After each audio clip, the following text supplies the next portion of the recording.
right, so here we go. We are ready to kick it off.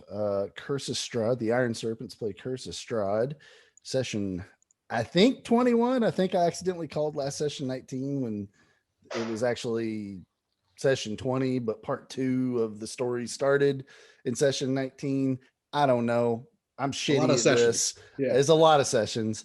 To give you and the viewers a little understanding of where we are in the campaign, I would say we are safely past the halfway point, and things will heat up as the game goes on, and the game gets in some ways more intense as it goes, if you can believe it, gentlemen.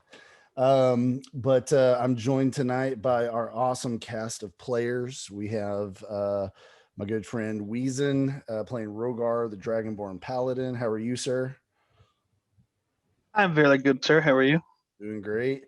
We have the infamous Dr. Crawford, played by our good friend Zoc. How are you, sir? Doing excellent. Thank you.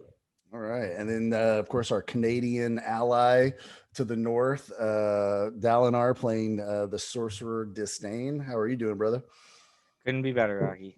Awesome. And then last but not least, we have Mr. Enos McFerret, who plays Nico Tarada, our Vistani Bard and leading ladies man of the cast, though I think Distain's actually done better than you have at actually romancing anybody in the campaign. So maybe I should give that title to him. Por supuesto. Time out. Mad March was all over me. And you know it. Yeah, it's only because you blew the smoke rings through your nostril snouts. Those things that you do. She's got a weakness for it, man. I don't know what to say. It's a cigar thing. Just to give you guys a little bit of a recap of what's happened last session, we wrapped up the story arc of dealing with what happened at the Wizards of Wine vineyard run by the Markovia family, which you guys have now learned are also were-ravens that excuse me, went too far. What's up, baby? You remember her. Yeah. You know, they're the Keepers of the Feather, which is sort of a resistance group that stands against Strahd, that's worked with Van Richten in the past. The family was in a bit of a pickle because wine had stopped flowing from the vineyard.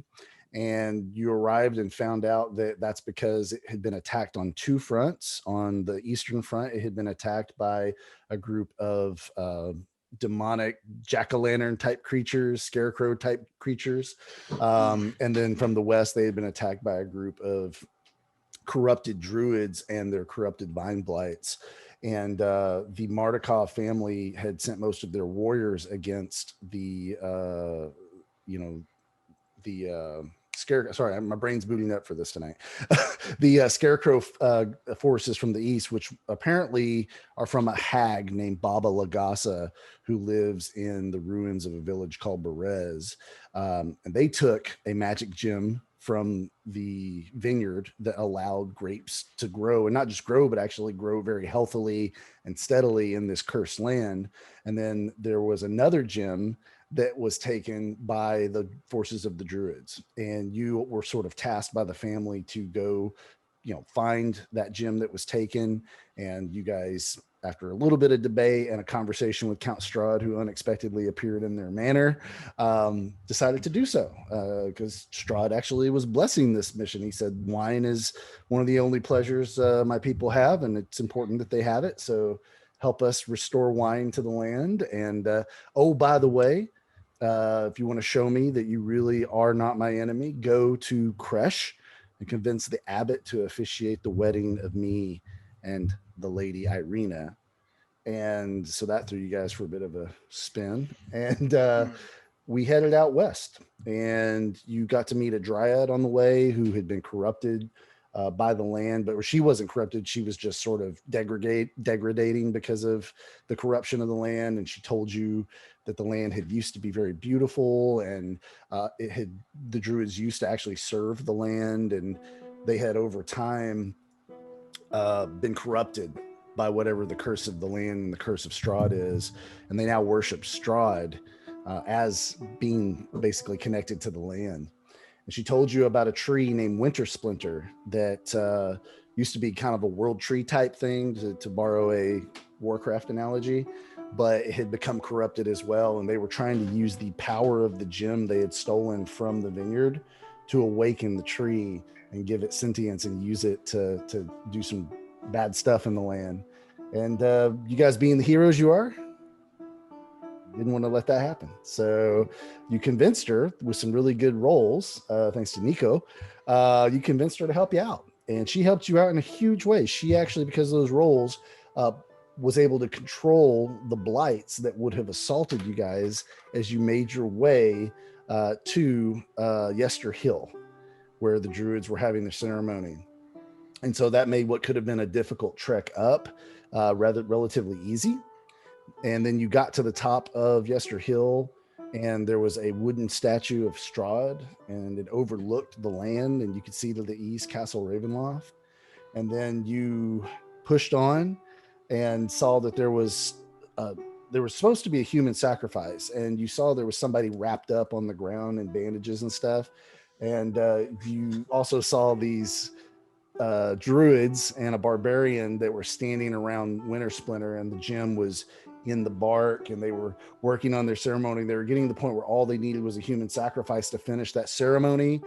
And the fight was on. It was going crazy.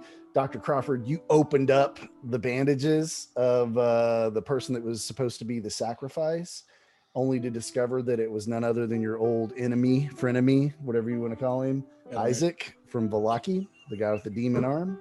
And the rolls didn't go great, and he was aggressive, and he dropped a fireball on everybody, and shit went absolutely bonkers. And then you killed the barbarian that was sort of wading through the group, hitting you guys with stuff.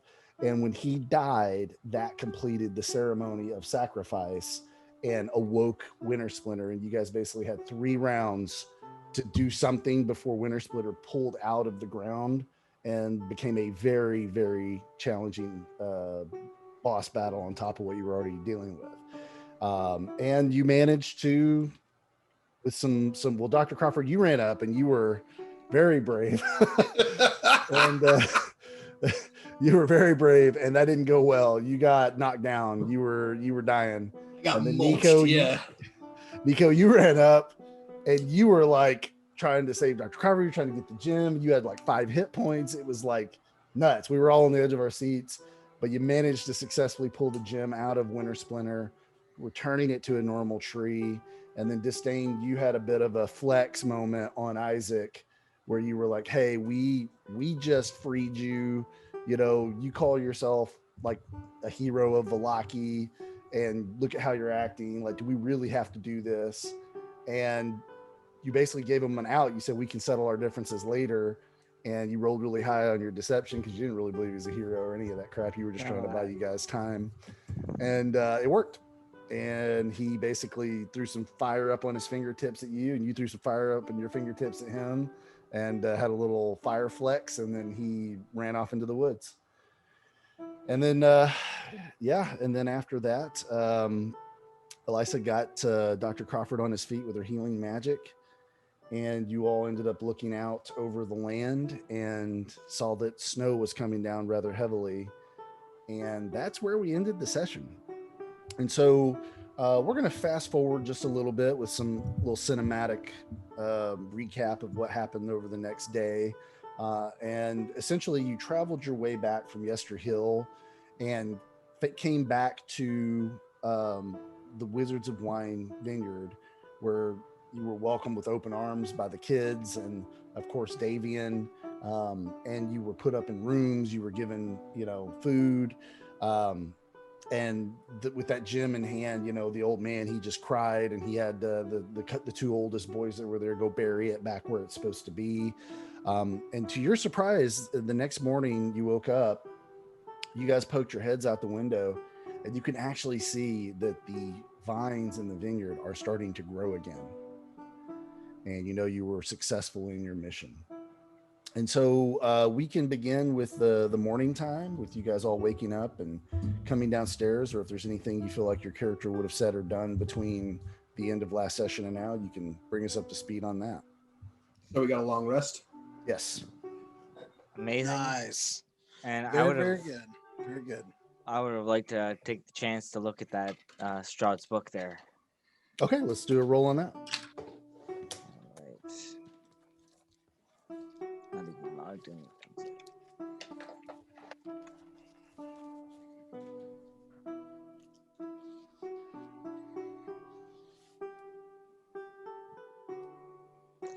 And it's just 1d20, right? It's a D20, yep.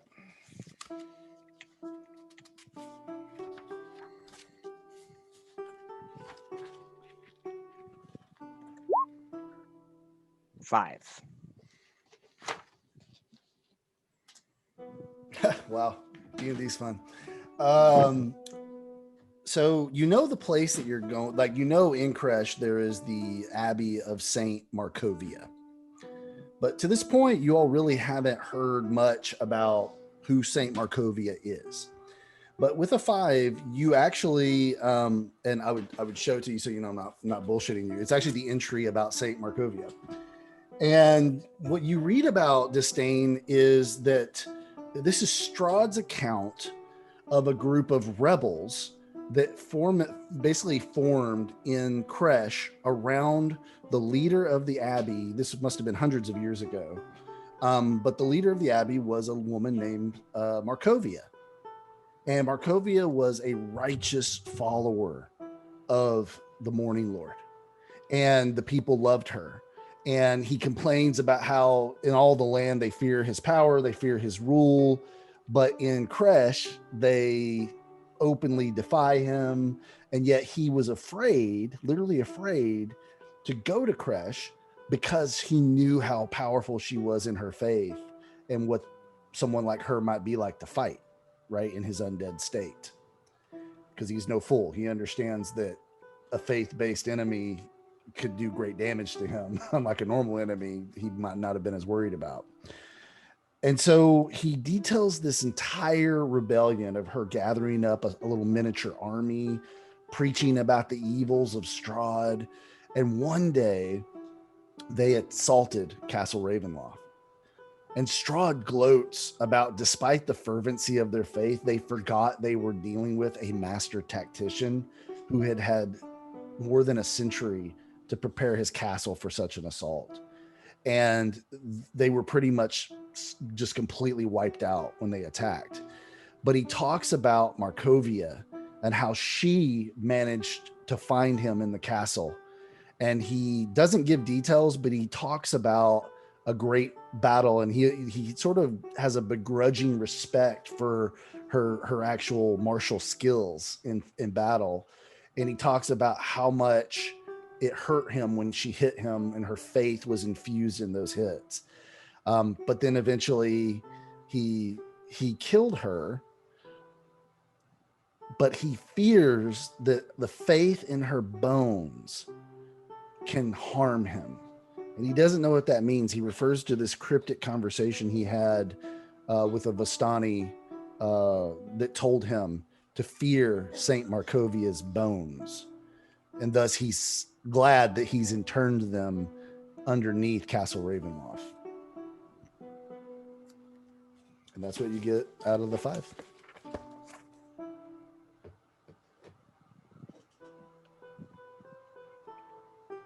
That's pretty chonky. Oh, well done there, Distain. Anybody have anything else they want to be doing or say to one another? Did Nico get a chance to meet back up with that dryad who said she was going to have something else? Not for yet. him? She's on just the path down the hill. I So- might be so- able to. Yeah, so she was on the way back, and I forgot about that. So remind me what you were wanting to do with that. Yeah, so she told me to stop back by after Mhm. this event, and Mhm. she may be able to offer me some more work or help Mhm. into reconciling. And because where she and Nico connected was over the land, and it was a really high roll, and and they both met in that Mhm. same mindset of the land. They're both concerned about it because Nico knows, Mhm. the land has got to be protected just like she does. Yeah. So on your way back, Nico, you see hanging from a tree by a little vine, you see a ring that's made from brambles. Oh. Okay. All right. So I probably would have walked closer to it because it stood out from the normal landscape. I don't know if it shimmered or it just caught my eye. So I'm walking up and I'm gonna touch it at first a couple times, like it's a hot stove. I'm gonna be like and see if it like reached out, but it seemed to be safe the more times I touched it. So I took it and I'm not sure how specific you want me to get, but I'm gonna slip it on my left hand around the third my third finger around the ring finger there. I'm just slip it down. Okay. So this ring is going to confer a couple magical benefits. So first of all, while you wear this ring in the land of Barovia, you have the nature skill. So you can now make nature rolls, which if I remember is something the party was lacking, right? It absolutely is. Okay. Wow. You also can once a day cast Speak with Plants. Oh, love it. Once a day, not once a long rest, just once a day. Yep. And spell once a day. Nice. And you can, when you are walking over non-magical terrain that would be difficult in the land of Barovia, it is not treated as difficult terrain so long as it's nature. It's like, obviously, if you were walking through the rubbles of a castle, that would not work. But if you were running through the forest over roots and brambles and mud pits and stuff like that, then that does not count as difficult terrain for you. Okay, yeah, that makes sense. So if it's something created by magic or by other hands other than nature, that's going to be difficult, but everything else is open game. Correct. Got it. That is beautiful. Nico did not even get her name. But Nico's used to this line of business. That's nothing new for Nico. It's another day at the office. All right, Rhogar, anything for you?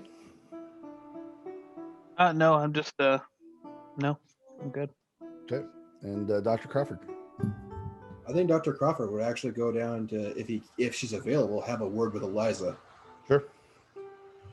So, I guess I don't know how much you want to get into this, actually in character, but I would be inquiring about how one would go about at least becoming an entry level cleric of Lathander, just because I consistently, as we've been adventuring, I don't feel Crawford would not feel in and out of character. I don't feel like he's been pulling his weight well enough within the group, and I'm wondering if there might be, since I have accepted the faith of Lathander when I was talking with Father Lucian, I'm wondering if there's a way that I could further that to do more good for the party and for the land that way. And I would probably talk with Eliza about that.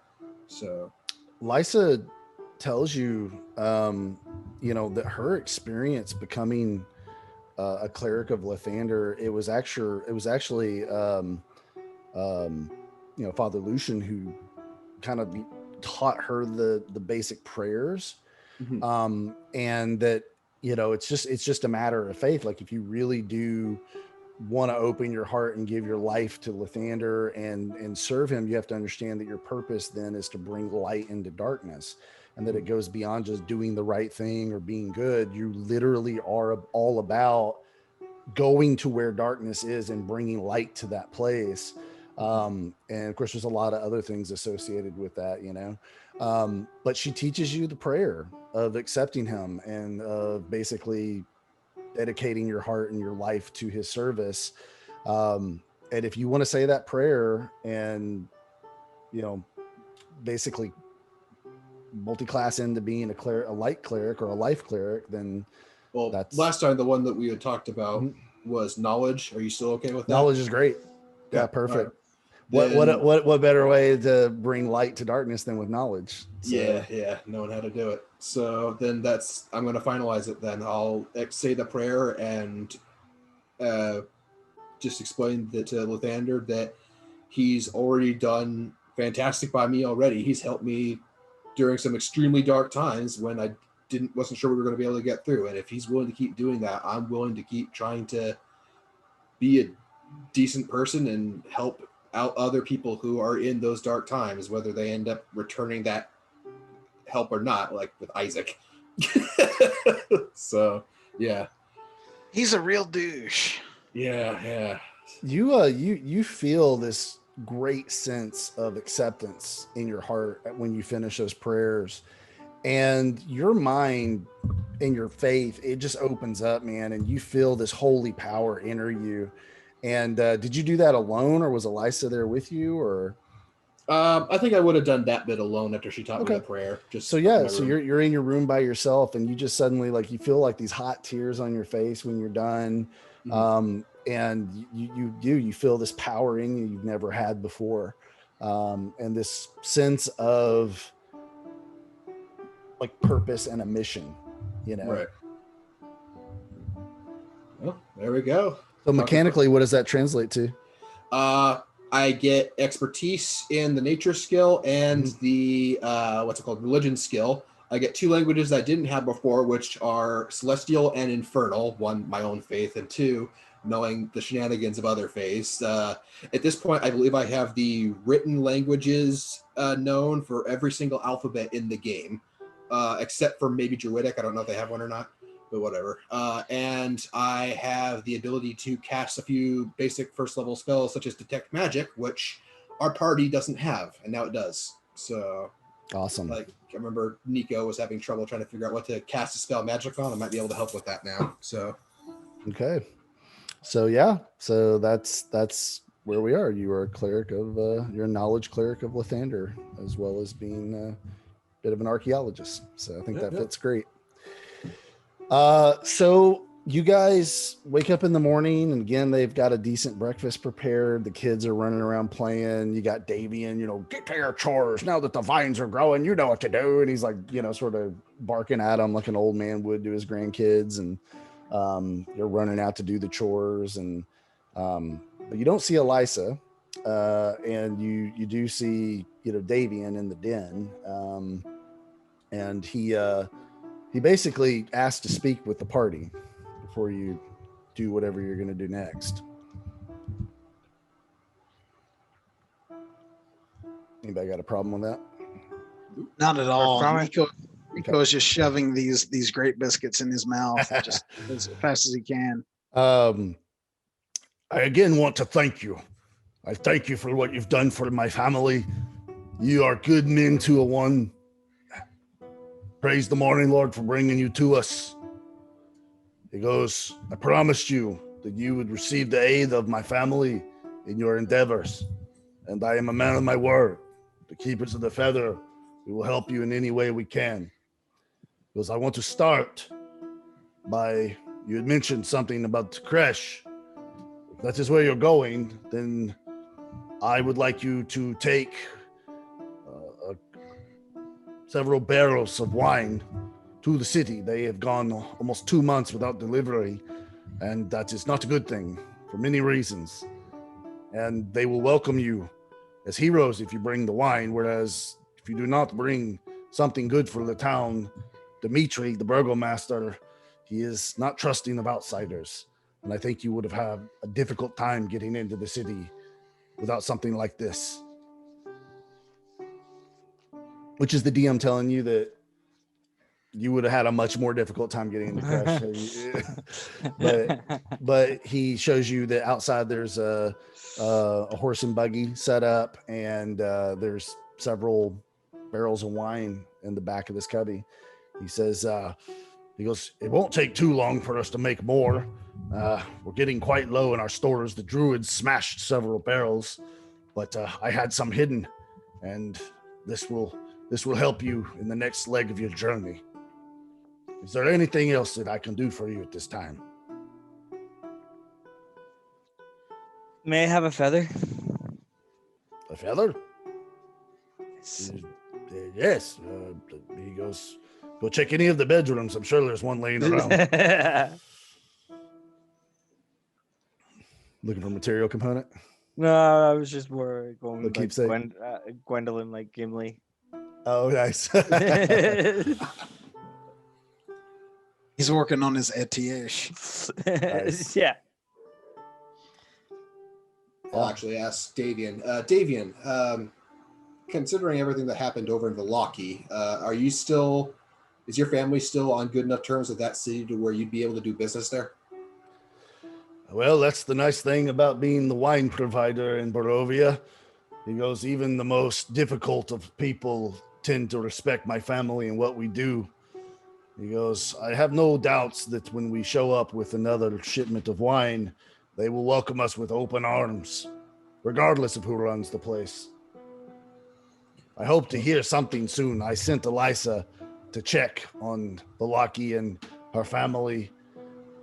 So hopefully I'll have some intel within the next few days about that.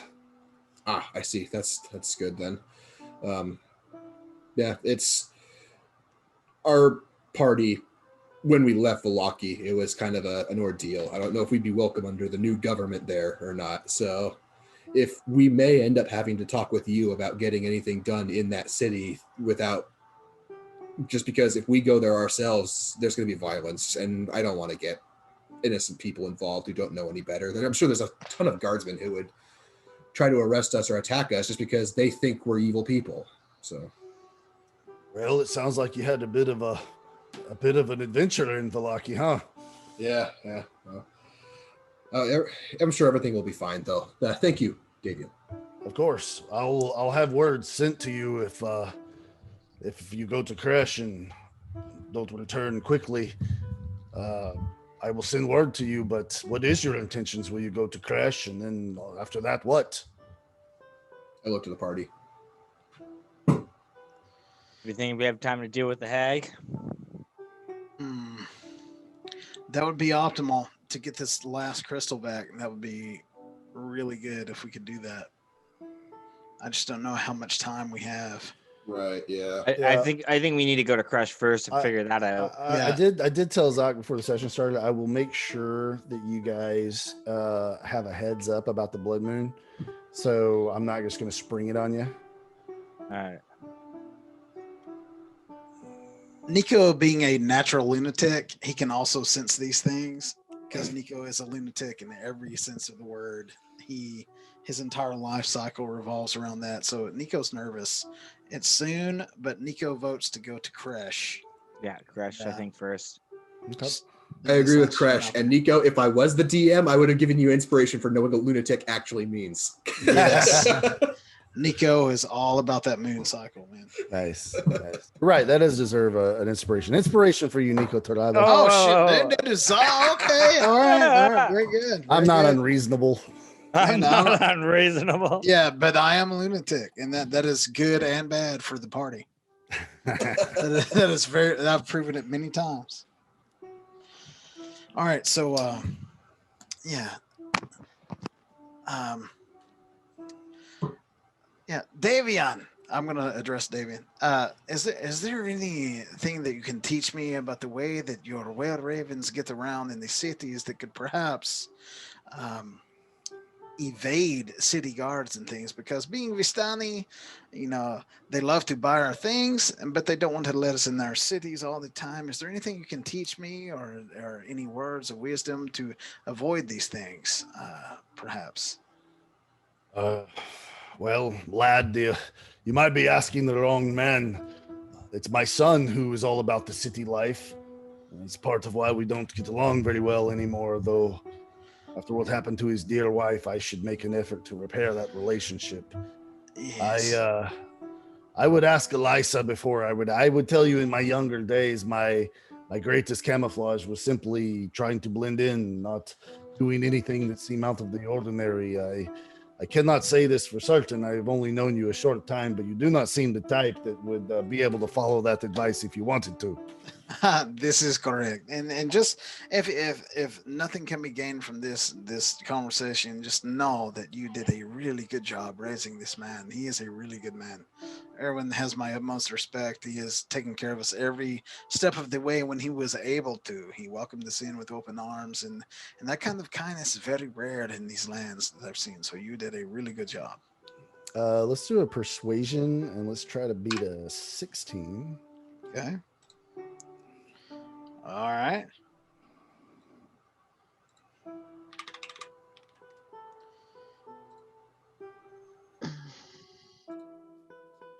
16. Okay.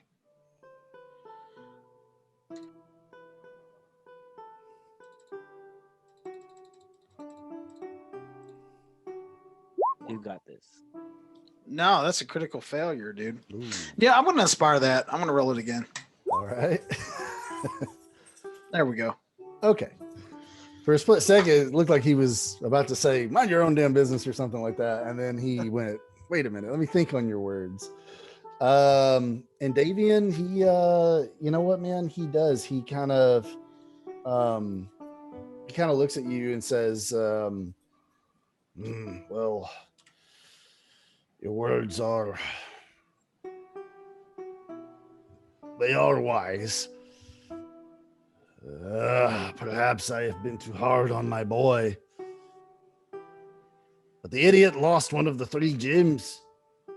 He was supposed to be watching it, and he was necking with... Well, she became his wife. I've been too hard on my boy, haven't I? I do not know nearly enough to pass judgment on you, nor if I did, would I. But now, in this moment, it seems that the reconciliation is needed on both of your halves, on both of your parts. I will think on your words, Nico Terada, and I will see if there's a way to make amends with my son. And do not forget, I'm always at your service. All right, you inspiration whore, take another one.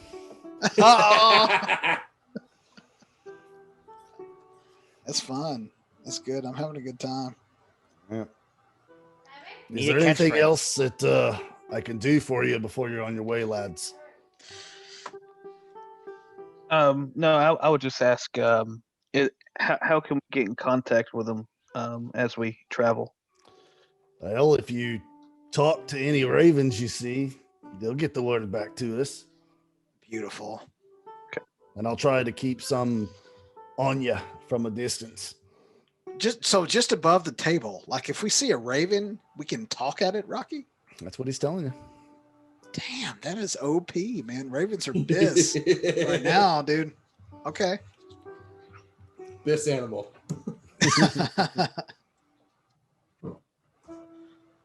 Okay, I'm good. All right. So you guys are now going to get on the road, right? And Yes, sir. you're basically reversing the trek you did before, but now you've got a horse and buggy with some wine. Yes. And he had given you instructions to leave the horse in Crash, that the guards there would take care of it. That, you know, that's not a problem. But unless you need it, he says. And so to get to Crash, you're gonna have to go north and then west, unless you want to cut through the forest. But I'm assuming you don't.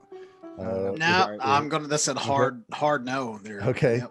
So you're going to cross the Raven River and go west up into Kresh. So, Yes, sir. And you guys are like really surprised by how like snowy it's gotten. Like it's like really snowy. Like you go outside and it's like overnight there was like 2 inches or so of snow, and it's been a little chilly, but it hasn't been snowy up to this point. You've had some rainy weather, some storms. If you have nature, which I think is Dr. Crawford and Nico now, let's have some nature rolls. Okay. So do I get to roll my +2 on nature added at normal instead of disadvantage since I'm skilled Correct. into it now? Okay, cool. And you would add your proficiency bonus if you weren't doing that before. So Got it. I was not doing that. Thank you, Zach. Okay, so we got a 24 for Dr. Crawford. That's 16 for Nico. So Nico, you let's take you to the lunar components of things. So you being a lunatic, so you kind of have noted that the way the sun and the moon and the stars have been behaving lately makes no sense. Like it follows no calendar, it follows no like normal predictive model on what's going to happen next. Dr. Crawford, with that role and with the knowledge you have gained from Lathander, you know that this is all Strahd, man. There's all like, it may not be him directly, maybe it is, you don't know, but nature itself is behaving differently than what it should. And it's not just in the land, it's in the firmament of the sky as well. Yeah. And so it's unnatural that it's suddenly so cold and it's snowing the way it is.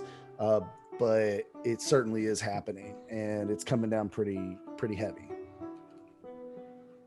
So I'll relay that to the group so that they all know that as well. Which that's not super surprising to me, even without the Lathander boost, just because when we were in the village of Barovia and he showed up at the chapel after we talked to Father, I think it was Donovich, and dealt with his son Doru, a spontaneous like lightning storm happened, and that's where he made his electrifying entrance. So he seems to have a way with the weather. Yep. So you guys do the best you can with that. I mean, luckily the carriage and the horse actually make the travel a lot easier, and you're no longer accosted by those little twig blights along the way, and therefore the trip is pretty relaxing. It's actually not. It's like, surprisingly, you don't have this sense of foreboding like you did when you came down here. You kind of reasonably think that maybe you're not just going to get jumped on the trip.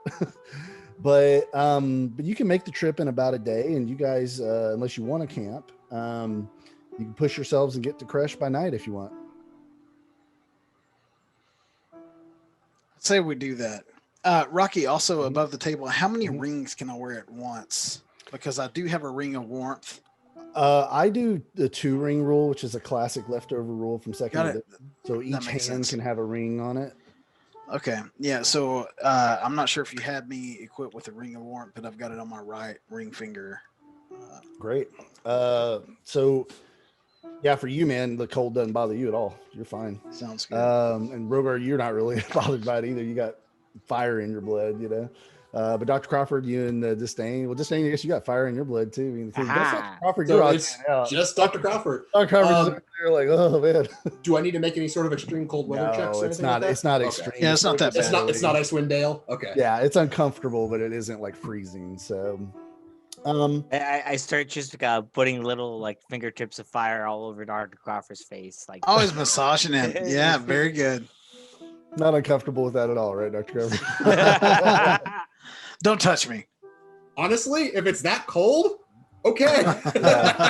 There you go. Okay, touch me. That's great.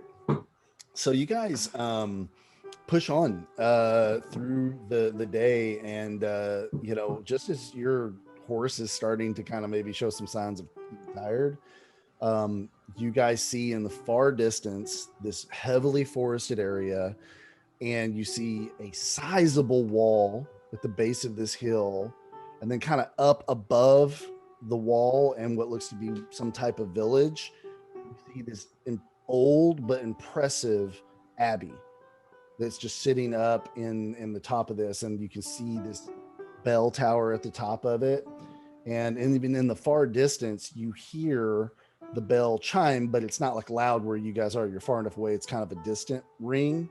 And what I need you guys to do is give me a perception roll, and I've got a very high DC for this. This is going to be a DC 18 perception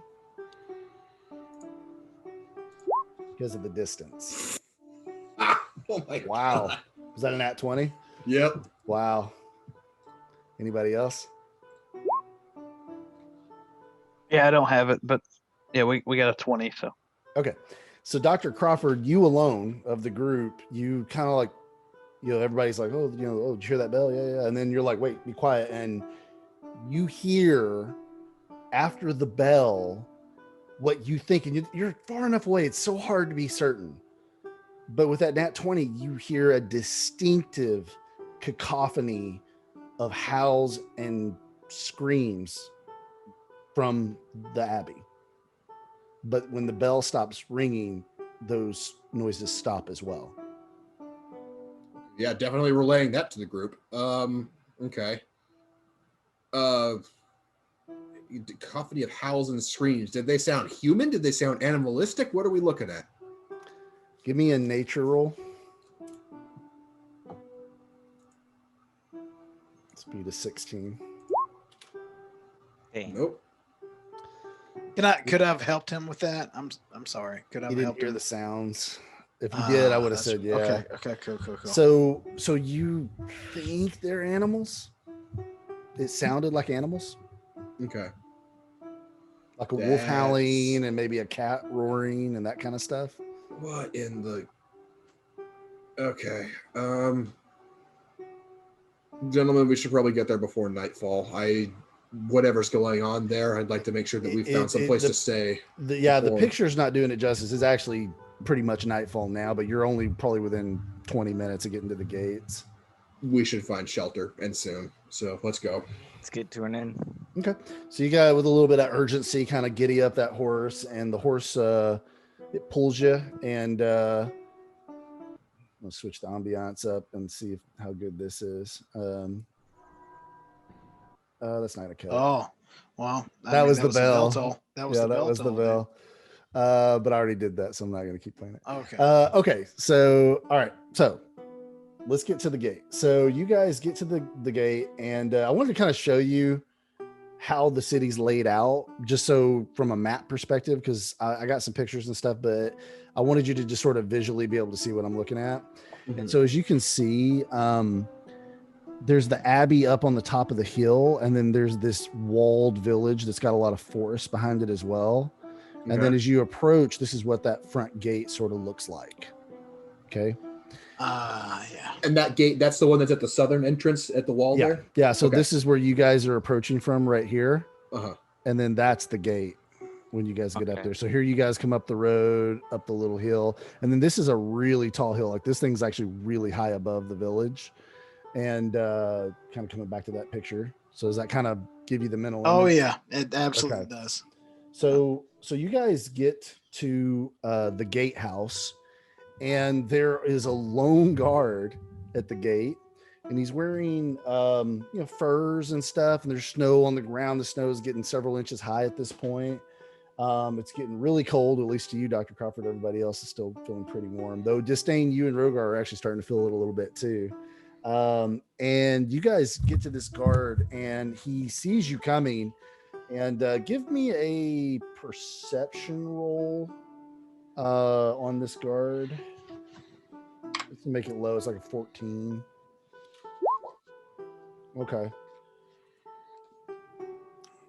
You see that what I'm about to describe, Dr. Crawford. Yeah, not quite there, Nico. So Dr. Crawford, you notice that Rhogar, you're like totally not catching this. Dr. Crawford, what you see is that this man is actually really nervous looking. He doesn't look, he's trying to halt, who goes there? Who approaches Krezk, but as you guys get up there, you see this look of just like nervousness and fear in his face. So that's what you see as you approach this guy. I'm going to nudge Nico up. Yeah, Nico's gonna call out, "Hello, brother. We have a shipment of wine that is long overdue that Dimitri has ordered for the city. Can we be granted safe passage?" You have the wine? It is. We have the entire cart of wine. You're welcome to take a little sip for yourself. Give me a persuasion with advantage. Okay, cool. My plan is to get him drunk and then run. Quite strategic to put Nico in for it. I like that. That's an inspiration, Dr. Crawford. Thank you so you. much. Yeah. Come on, baby. Oh Let's get it. he says, "This is not some kind of Vistani trick, is it?" Oh, you could tell that I was Vistani, but what is a few drinks between brothers? Yes, I'm Vistani. You're from Krezk. We are brothers. Let's drink. And I'm gonna reach over a goblet and I'm gonna fill it up and I'm gonna hand it to him. Okay, so he opens the gate and he comes out and he takes a drink and he's like got his eyes closed. Oh, It has been over a month since I have had wine. You do not have any idea how badly I've needed this, my friend. And he actually hugs you. I'm gonna just hug him back, man. I'm gonna squeeze him tighter. He says, "You say that you are friends of the Martikovs?" Oh, absolutely, absolutely. We were given this mission to bring this directly to them. He says, "You will have to see the burgomaster right away. This is be very welcome news. Very troubling things have been happening. I think the wine is the lack of wine has been partially to blame, though." Oh, Dimitri and his city is in trouble, and he did not tell me. I have to know this. I am offended. Take me to him at once. Well, go easy. Well, it's never mind. That's not my business to talk about. He goes, "Yes." But it could be. I mean, any insight that you could give me, because I've been in the forest looking for this winery for at least a month, and it's my fault, honestly, probably because it's late. But just tell me, what are the issues here? Give me a perception, or not a perception, a persuasion. Okay. Let's try to beat a 15. Okay, 20, not that. That'll do it. He goes, between friends? Between brothers. He says, the burgomaster's only remaining child, Vasilka. She died less than a week ago. And someone has made the matter worse by desecrating her grave. That's nasty business. The burgomaster is a wonderful man from a line of great leaders.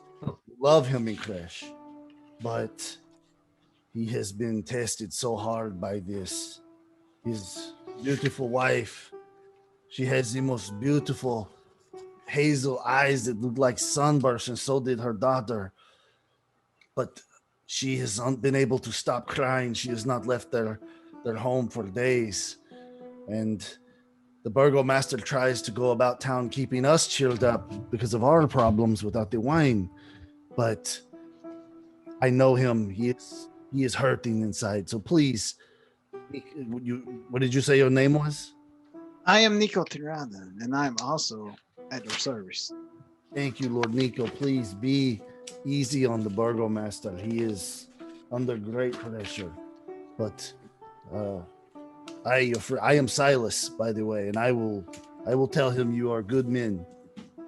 Silas, it was wonderful to meet your acquaintance tonight. Me and my friends will do everything we can to help this great city. And also, might I add that you have a little something on your pauldron on the right side. And as I dust it off, I'm gonna absolutely renew his outfit with the prestidigitation cantrip. I'm gonna make him feel like $1 million and look it, because he's got the wine in him.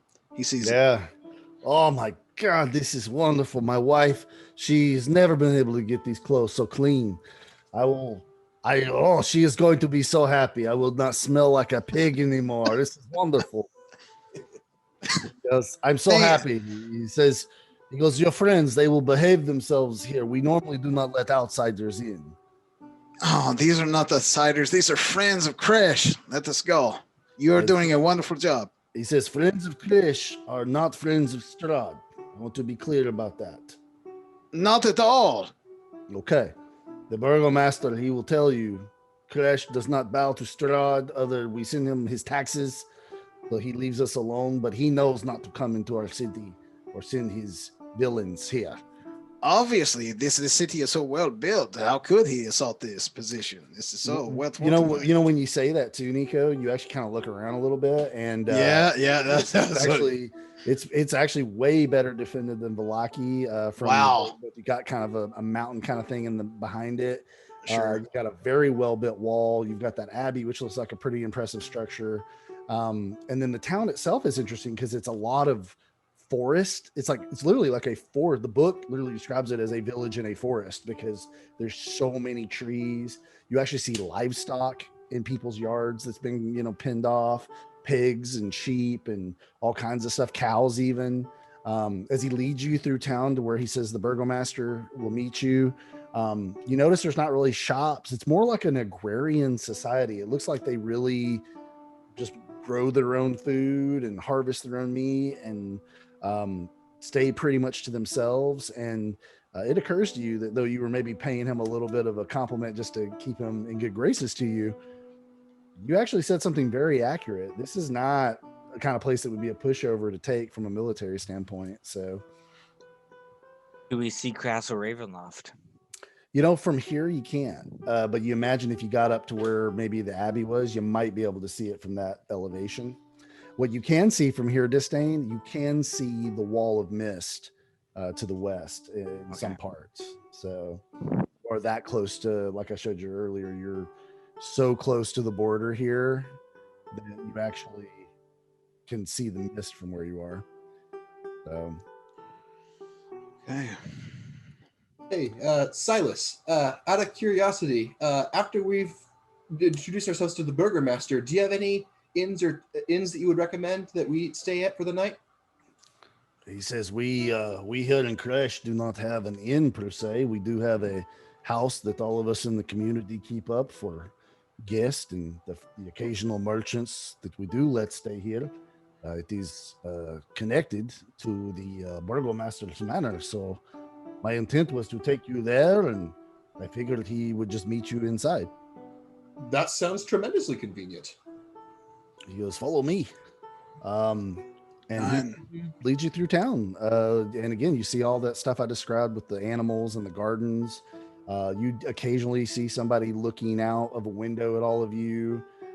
He says, you have to forgive my fellow Krezkians. We are not Krezkites. Sorry, they're called Krezkites.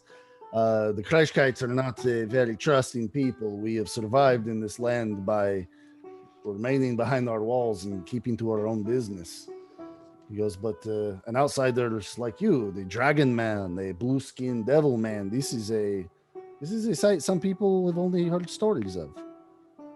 I have seen types like you before. I have been a guard since I was a young man, and I have turned many adventurers away from this town, not able to trust if they were Strahd's agents or not. And you've done well in doing so, because no one can ever tell, in my experience in this land. Yeah. Go ahead. I was just going to say, from my experience as well, you should probably trust most blue-skinned individuals. Really? This is a thing? It's lucky. Give me a deception roll. Here we go. Here we go. Here we go with the deception.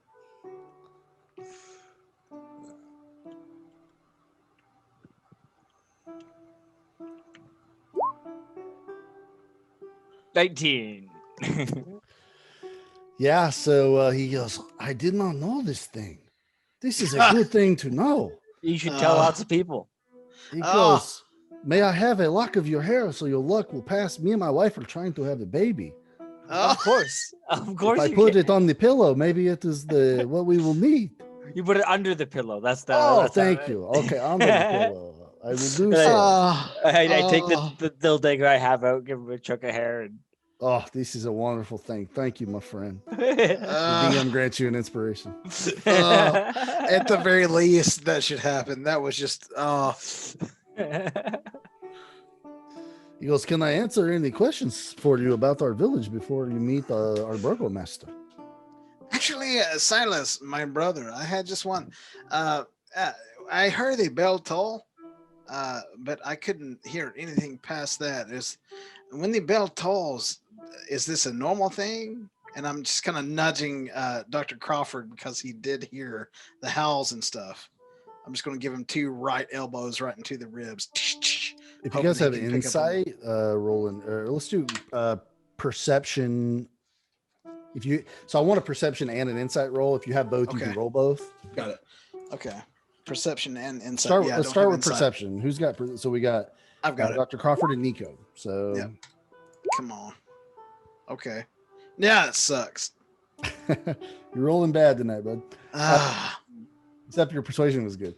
Yeah, that's true. That's true. So if you got, so who has insight? So Let's do Rhogar and Dr. Crawford roll insights.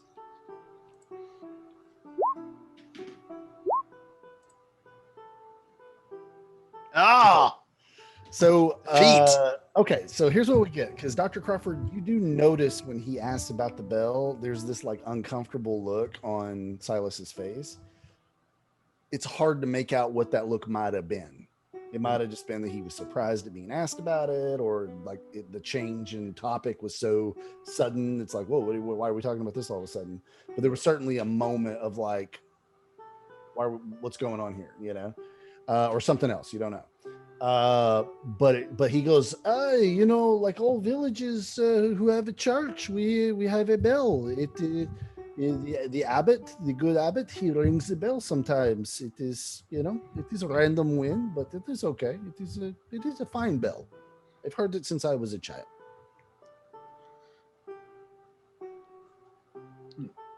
Well, then it is a loud bell, and that it echoed across the lands coming in. And that's great. You have a really good bell. Let's go. Yes. Let's go meet the Burgomaster, Dimitri. All right.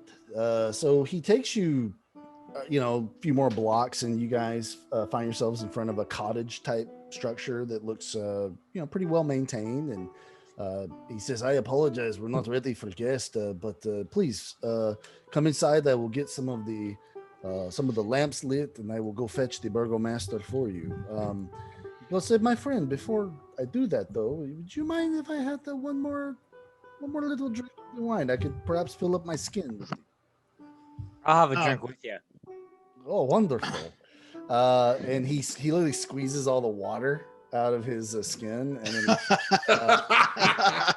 priorities, man, priorities. Yeah, with wine, and he drinks with you guys, and he fills it back up, and then he goes, "Okay, now I go." And he goes into the cottage. He pulls this thing of keys off his belt, and he opens it and lets you guys come in. And he says he'll take care of the wine and the horse, and make sure it gets to where it needs to go. And he says he'll fetch the Burgomaster, but he takes you into this room that looks like kind of like this was kind of what the house looked like. And then he gets you inside, and it's like this, and it looked like it might have been an inn or a tavern at some point, but it's completely empty now, except it has glasses. And so he goes and he fetches the Burgomaster, and this man is the one that walks in. His kind of older gentleman, you know, about 5'8", you know, but you know, he's got a certain energy around him. He like carries a bit of a, I won't say bravado, because it's not like he's faking, but there's a sense of he is the boss of this town, and he knows it, and he wears that both as something he's proud of and as a responsibility. And you notice he has a pretty gnarly scar across his face as well. He walks in and he just sort of looks at all of you very, very closely, and he says, You cut out there, Rocky. "Oh, sorry." He goes, "Well, I am the Burgomaster of Krezk. I am Dimitri." He goes, "I am told that you come from the Wizard of Wines with wine for me and my people. So thank you for that. You, of course, can rest here tonight and be on your way tomorrow." Well, thank you for your hospitality, good sir. But we were wondering if we could quickly talk with the abbot. Give me Distain. You can do this too, but disadvantage. If you got perception, give me perception roll.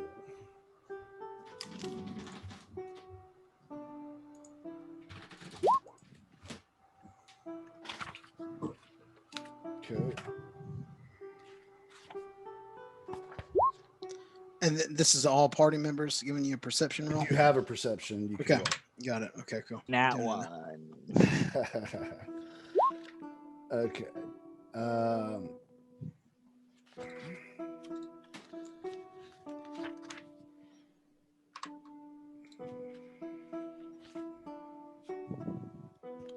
Did not. Yeah, you got a 19. Cool. Okay. So Nico, you notice that when the abbot is mentioned, this look of like it's kind of pained expression crosses Dimitri's face. He goes, now what business with the abbot would you have? Oh, we've been across this land and we've heard nothing but amazing stuff about this particular this abbot, and one of our party members has just seen the light of the morning lord, and we we just feel like we would like to expand our faith, and of all places that we know that we should be able to do it to, would be here. The abbot was actually referred to me, and I pipe up, by I believe, a Father Donovich in the village of Barovia at some point. He said he received his training there, and I figured, well, I mean, since I've accepted the religion of the Warning Lord, Blight's blessings be upon you, that it seems like it would be a good place for me to start would be to talk to him. Well, you will find him in the Abbey of St. Markovia. I'm afraid you will find other things there that will be difficult for you to see, as it is for us here. The abbot is a good man and a holy man, but he does not always do things that I understand.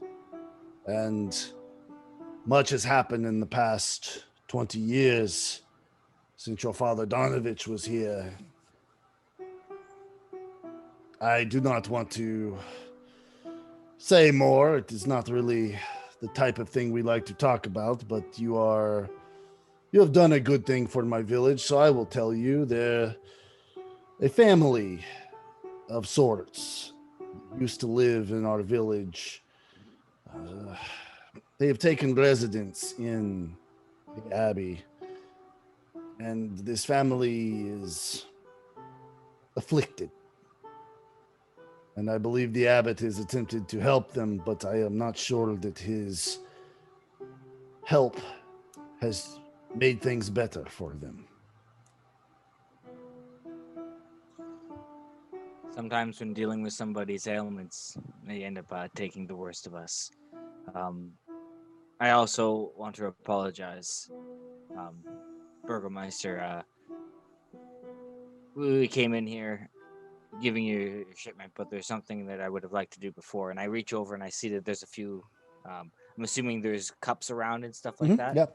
So I take over and from the casket that we've already been drinking from, I pour all of us a little toast and I pass it over. And the guard has given us a little bit of what's happened in the last week. And I think all of us would like to give you a toast to our condolences. You heard about what happened to my family. It's a terrible tragedy. I'm sorry. You're kind. What did you say your name was, sir? Distain. He goes, yes, to my Vasilka. She was the light of my life besides my wife. She has her mother's eyes and beauty. And when I looked in her eyes as a baby to the day she died,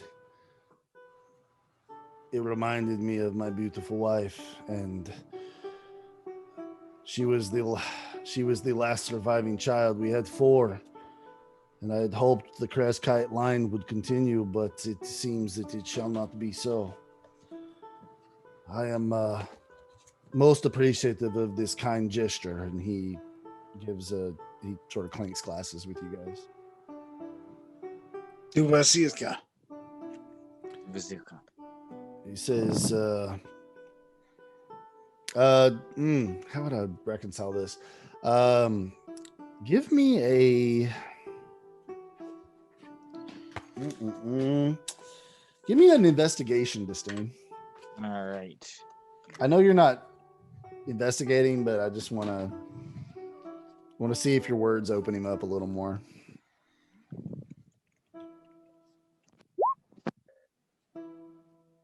$60. Okay, well, by 1 point, it will.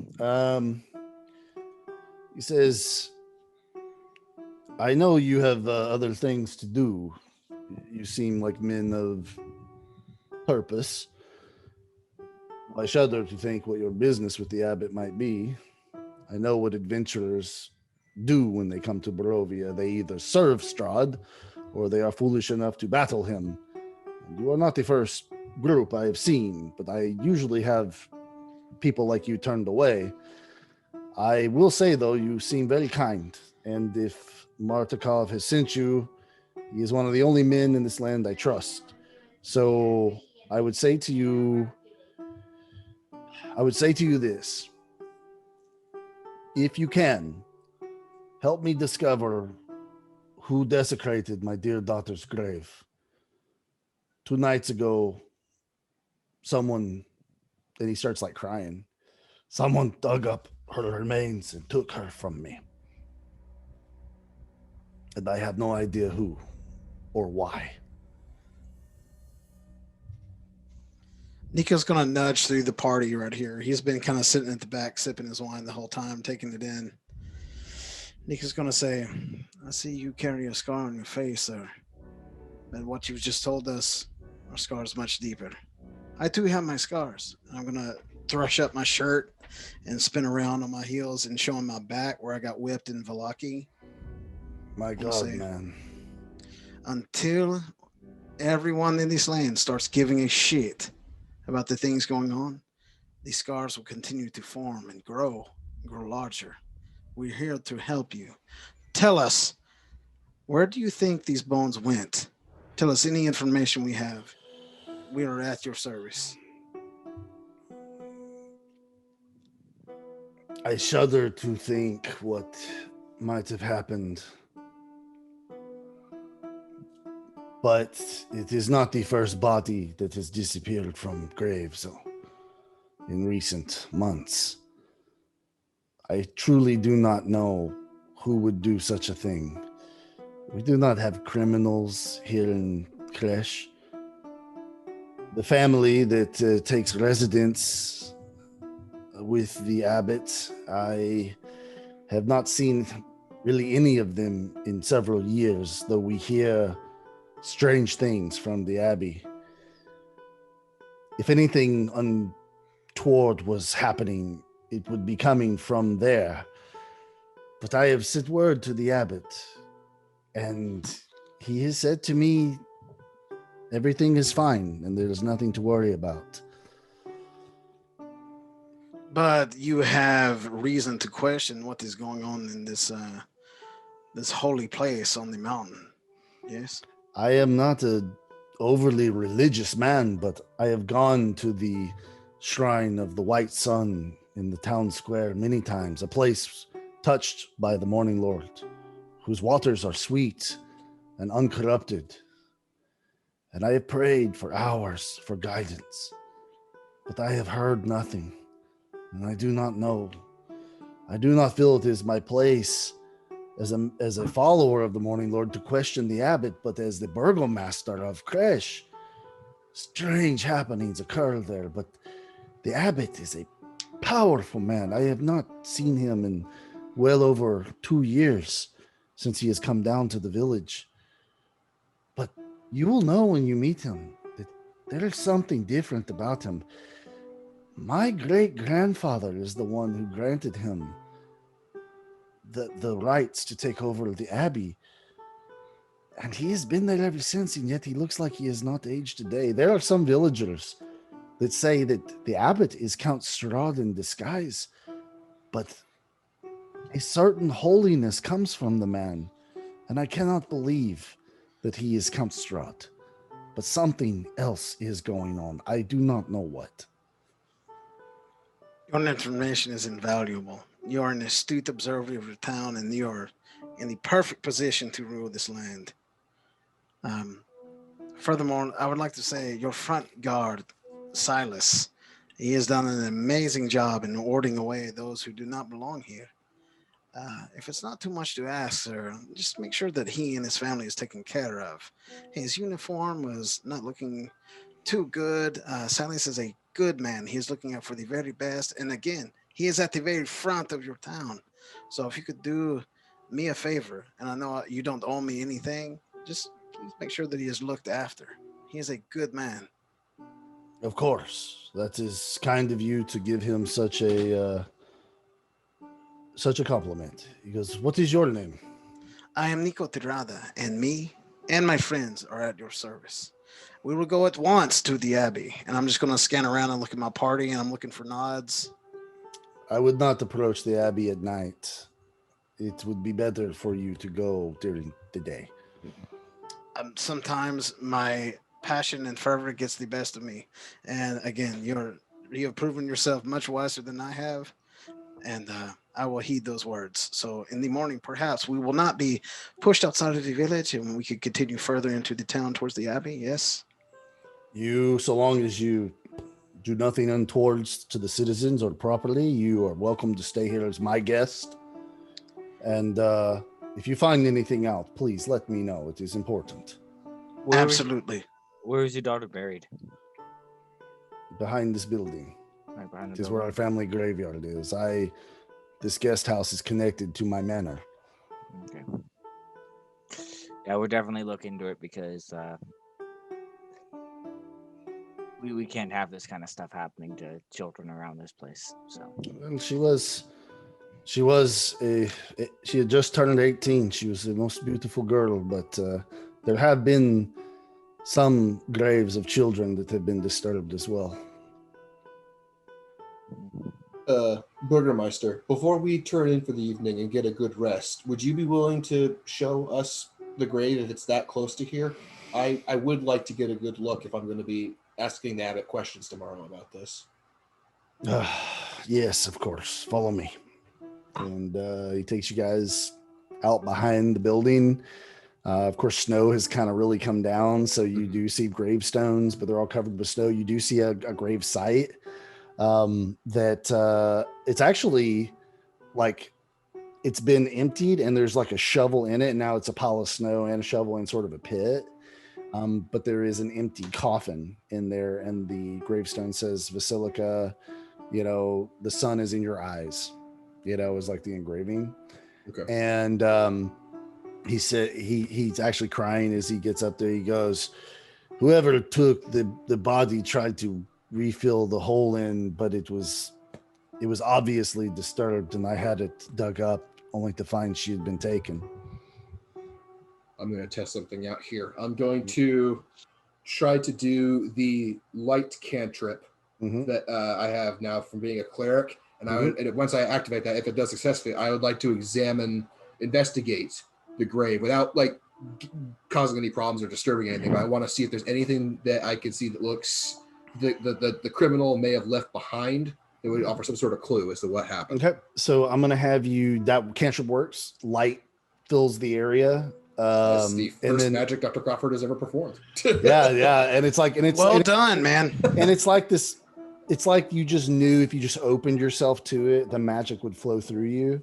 And it very much feels like you're channeling this magic more than casting it, if that makes sense.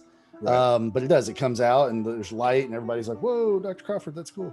And then you have what I described. You have this sort of snow-covered gravesite. And how do you want to go about investigating it? I want to give him. I'm just gonna give you a hand with the investigation. It's this thing. So I've got advantage and +1. Okay, so I'm gonna first look to see if there's any sort of scraps or bits that may have come from the person's clothing who is doing this. And after the investigation is all done, I'm also gonna do a casting of detect evil and good, because it mentions covering if it's desecrated or not amongst all the enemy types. I doubt there's anything that enemy-wise would detect here, but maybe if it was actual desecration, the spell, it would show up. And then I'm also looking for like I said, bits from the clothing, footprints, anything that would offer some sort of clue that we could follow up on in the morning when there's more light as to what's going on. I just wanted to do it tonight while it's still fresher and while I have spell slots. So you guys can investigate. Let's try to beat a 15. Okay, rolling this twice and add 1 to those rolls because it's 16 and 14. Okay. Yeah. Cool. So you hit it. So you look for a little while, man, and then it eventually sort of occurs to you that you're gonna have to move away some of the snow because it hadn't been snowing a few days before. And so you realize any clues you may need actually might be underneath the snow. So you actually have to get the party to kind of help you carefully clear snow away. I get the Burgermaster's permission, and he steps back. He's like, dude, yes, of course. And you end up looking for quite a while, and you don't find anything for a bit, man. And you actually start to kind of think, well, it's a dug up grave. I got nothing else, Right. And then you notice right on the edge a footprint in the dirt that's been covered by the snow. And it looks very strange. And I need you to give me actually a nature check. Can I help him with that? Yes. Okay. All right. So that means So do it at advantage. +1. Yeah. Mm-hmm. Yeah. Second. The one thing I don't like about this automated rolling is it keeps eating the second roll. There we go. Okay, so that would be a 27. Okay, that's gonna do it. Will that do it, Rocky? Will that do it? So with a 27, without a doubt, and Nico's sort of there with you whispering like, yeah, it's totally that. It is a small alligator's footprint. What? Okay. The lizard people, they're here, dude. They're here.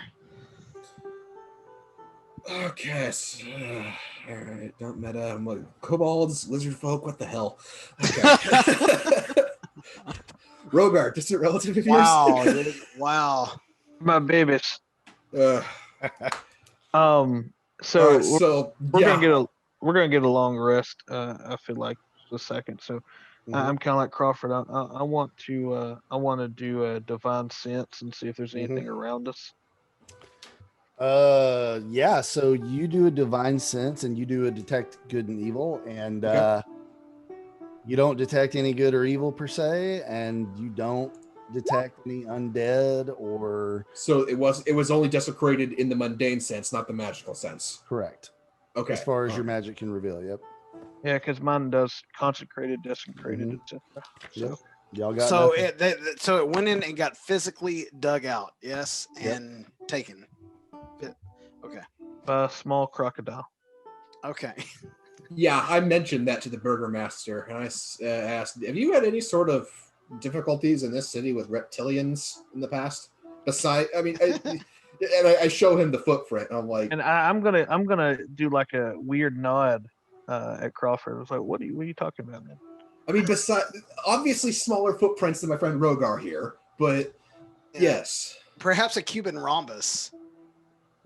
So the burgomaster actually looks incredibly disturbed, and he says, "Please enjoy your rest tonight. Forget what I asked you to do for me.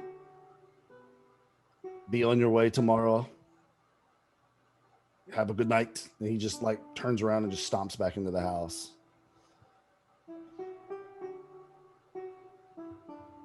He can't be serious. Well, he is gone. Is he serious? His daughter's bones have been hauled away. Is he serious? We are supposed to leave in the morning. He just said we could stay and meet the abbot and have a nice, potluck dinner.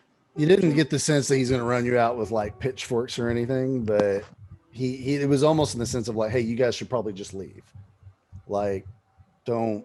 Like he didn't want any more blood to fall. It was more like, yeah, he's like, I'm taking my hands off this. I know, like y'all really like, but he also looked extremely disturbed as well. Gentlemen, for what it's worth, when we go out to the abbot tomorrow, I'm not sure we should involve the burgomaster in what we talked with him with the abbot about. I can't help but think back. When that bell rang, I didn't get a good hear of it, but I thought it sounded like animals, and now we've got the alligator footprint, and what else would he be scared of but what's up there? Something's wrong. So I still want to go up there. We obviously have our own business that we need to attend to up there, but when we do, what do you think? Should we ask for details about his daughter while we're up there, or should we leave him out of it? We may be getting him in more hot water. Dr. Crawford, I agree with you. We should venture on without any more information of ourselves. This is obviously a very sore spot for him. He lost his daughter, and now whatever we have found has upset him greatly, and he is already willing to let go of the entire issue. So there's something big going on. We will not get any more help from this burgomaster, so let's not involve him. And I don't feel like poking a sore spot with him either. No. Yes. I'm just gonna. I got this crazy spitball theory that Distain's Yes. been running through. Mysterious family disappears, goes into the church to be the afflicted thing away. Sounds come out of the church. Things go missing. Lizard people or whatever we talk about may have been something that is an affliction on the town that he has no idea about. It's probably resonating within the church. I have a funny feeling that these are going to be a combination thing because you heard sounds of wolves and pigs, but maybe that's the problem. Is maybe they randomly polymorph. I suppose we'll only know more once we get up there. So I guess for the night, let's just get some rest.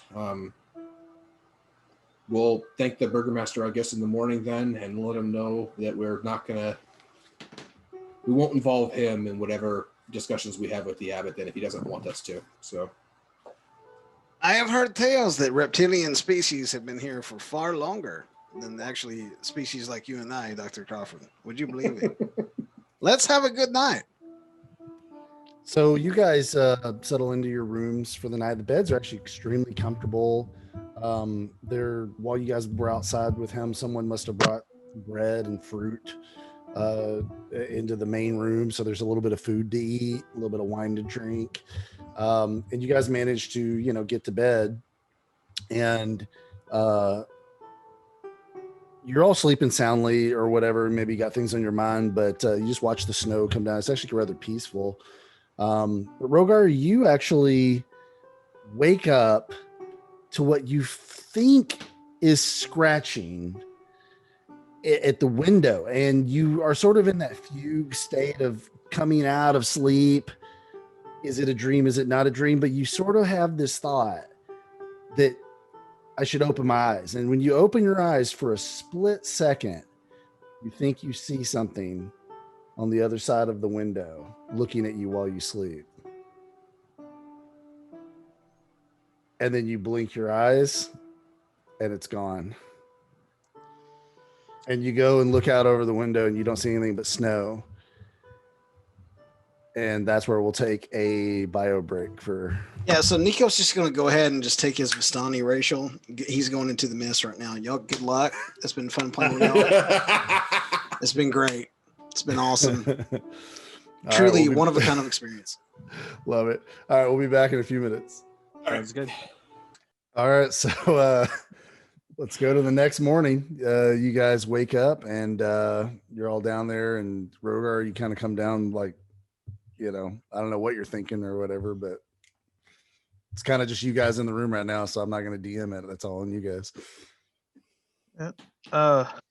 I'll kind of wipe the sleep from my eyes and kind of sit down with the group and just say, did anybody hear anything weird last night?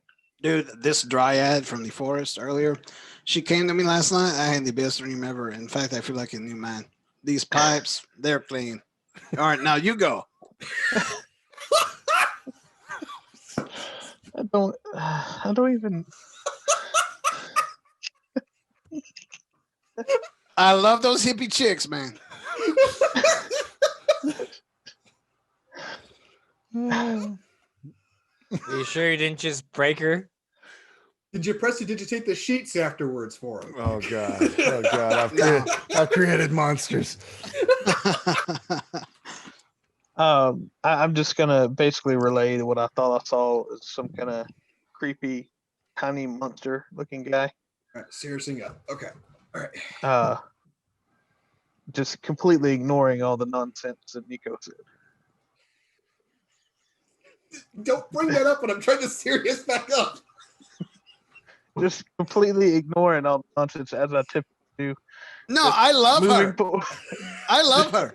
You're in love. Just moving the whole conversation. Did anybody see, or I don't know, maybe it wasn't, I don't know what it was. I just felt like I heard scratching and saw a little creature, but I didn't actually see it. I don't know. For once, I slept like a log. Can you describe I slept like a log. what you saw? I mean, it was hard to tell. Like I said, I got a blink of it. Just a small little creature is about all it was. There was nothing. I saw no footprints, anything out there. We've been through a lot this last few weeks, so maybe it was nothing. I just thought that I would throw it out there to see if anybody else saw anything, heard anything. And did it look like it had an alligator foot? Didn't see his feet. I just saw it looked kind of like a Ninja Turtle head with little tiny claws.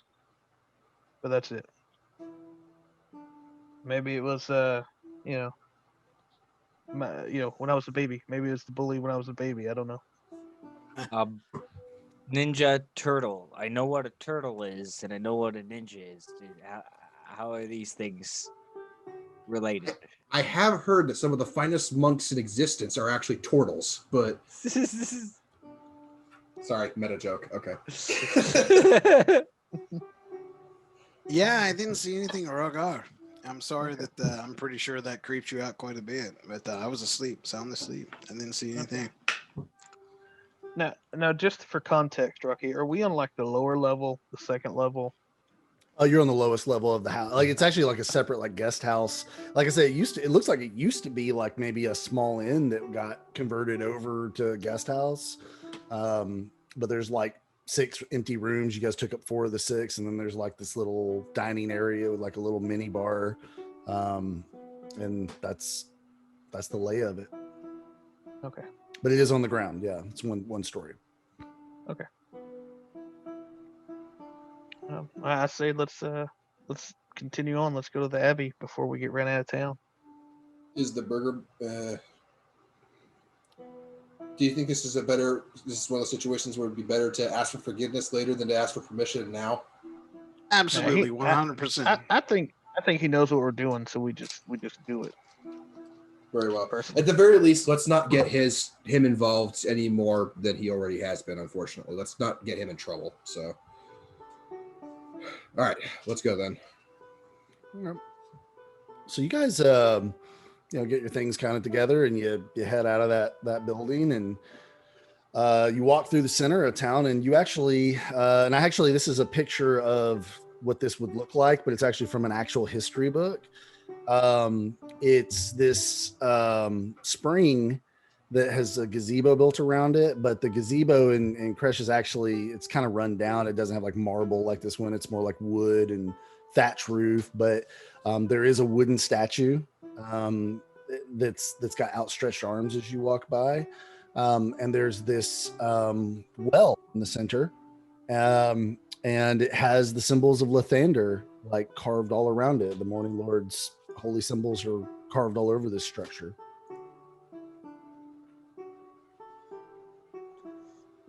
Interesting. Hey, Dr. Crawford, ain't that your new god? Shouldn't you go pray? I was thinking the same thing. I suppose I'll go up there and see if there's any clear way for me to be able to pay my respects then, or if I'm sort of new to this thing, so I might have to make a religion check, maybe. Yeah, so let's do that. Let's roll religion and see what you kind of can decipher you think you might do here. Okay, Nico's going to help. 17. Nico's going to help. No, wait. Nico's a nihilist. Never mind. He believes in nothing. Nothing. Well, they called it the Shrine of the White Sun, but you have no idea why they would call it that. But it certainly does look like a holy site of Lathander. And so you do know that one of the recurring things in Lathander's worship is sort of that outstretched arm posture with head down, which sort of indicates an openness to the light and a basking in the light. And so you're not certain, but maybe a little thing like that would. All right, I'll do my Dark Souls praise the sun. There you go. Okay.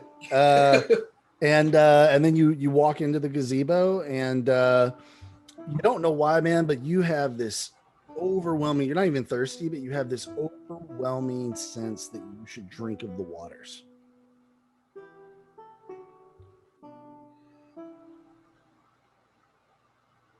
Like wisdom saving throw, overwhelming sense? Or no, not like forcing you to do something, just you feel like it would be something the Morning Lord would bless if you drink of the waters. Does it feel like that feeling I get when I channel the Morning Lord?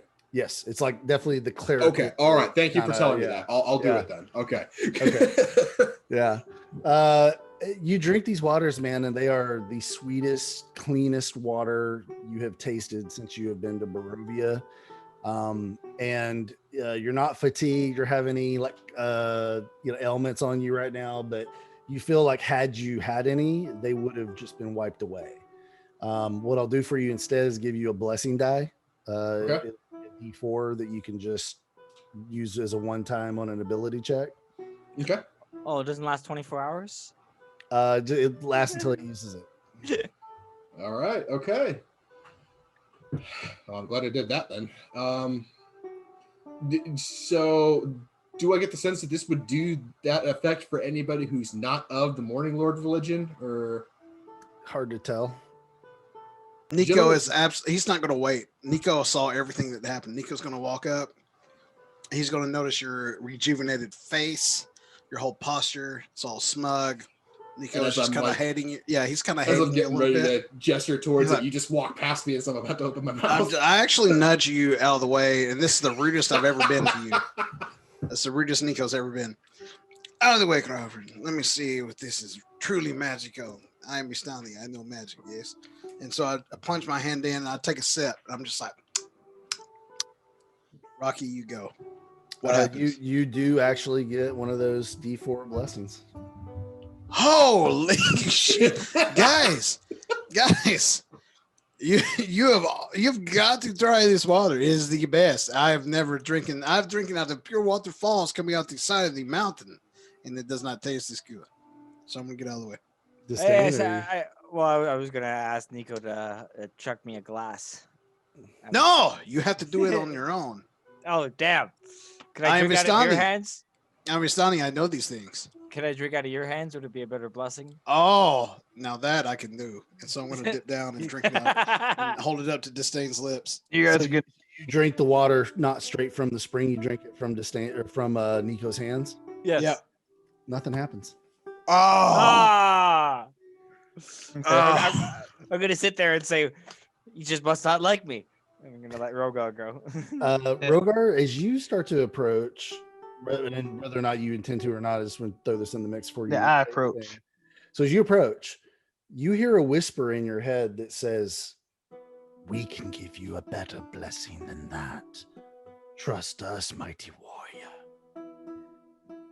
And he's gonna take that in consideration and not drink the water, but I am gonna take the empty bottle I have and put water in it from the spring. Cool. So you fill up a canteen of spring water. Yep. Yep. And as you walk away from the spring, having chosen not to drink from it, you actually get a dark powers blessing, which is a D6 for a one-time use on an ability check. Nico's been trying to get their attention the whole damn campaign, and Rhogar just gets it from not drinking some water. Nico's gonna start gagging himself. Nico's gonna gag himself. It's almost like the guy walking around eating children meat is getting more attention from the dark powers than Dude, the- it's probably because he still has 20 children's sausages in his backpack right now. He's It's chewing accurate. on one right now. Actually, dude, they're like beef jerky right now. It's like snapping to a Slim Jim, but it's like a kid who named Jim, like a really skinny kid named Jim. Every time he takes it out, no, it's not Jim. It's Little James. That was his actual name. Was Little James. Oh. James Jr. and every single time he takes one out, like Distain is just like, it's just there playing with fire with his hands, just like, really. Well, those are on you guys until you use them. So, and then what are we doing after that? Continuing on towards the direction of the Abbey is what I'm thinking, right, guys? I agree. Yeah. All right.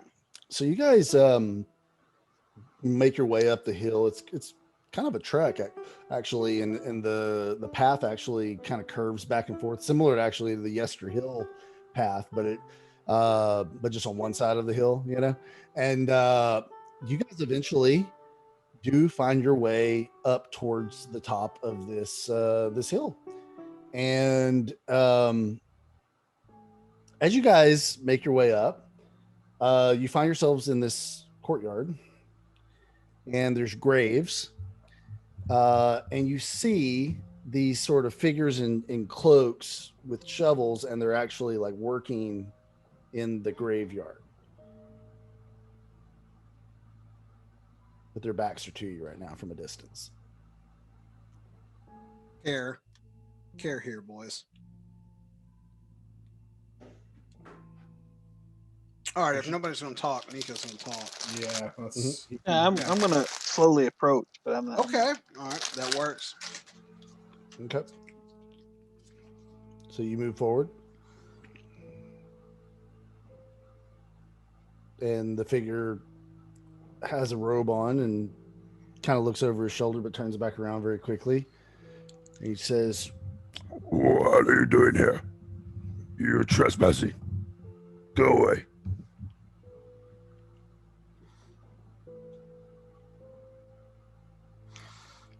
No. I dig the voice actually. Yeah, that was great. Yeah, really great. So we're at the Abbey, right? yeah, you're in the like just- courtyard. Yeah. Yeah, I mean we're trying to see the Abbot. You're a liar. You came to look at us. And he turns around and his robe falls back. And you see this man that has like a donkey dog face. And he says, I know you came to look at me. You should go away or I'll hit you with my shovel. and he kind of shakes it, at you. I walk up at that point. I'm like, you don't want to hit this big guy. I just seen a lot of guys try and hit him, and it doesn't usually end up in their favor. If you guys have an insight, roll an insight roll. Try to beat a 13. While that's happening, I want to compliment his beauty. Okay. Okay, and what do you want to say about his beauty? I want to admire his tail, and I want to tell him that I think he has an outstanding amount of figure. And coming from a lucky blue guy, if you haven't heard from the village over there, you're astounding. So that's obviously a deception, right? 100%. So, all right, so give me that deception roll, and then I'll go back to Dr. Crawford on that insight in a second. Okay, so never mind. Good luck, Distain.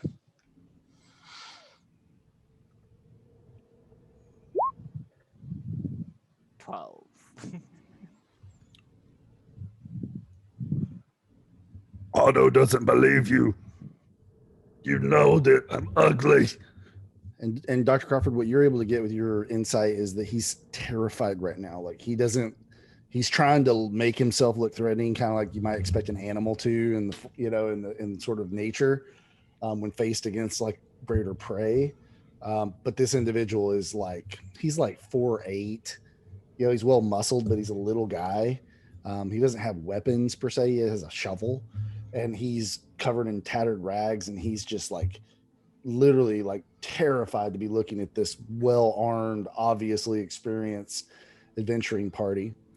And then the figure next to him pulls their cloak back, and a relatively normal female voice comes from this figure, which is crazy because it doesn't look like a female.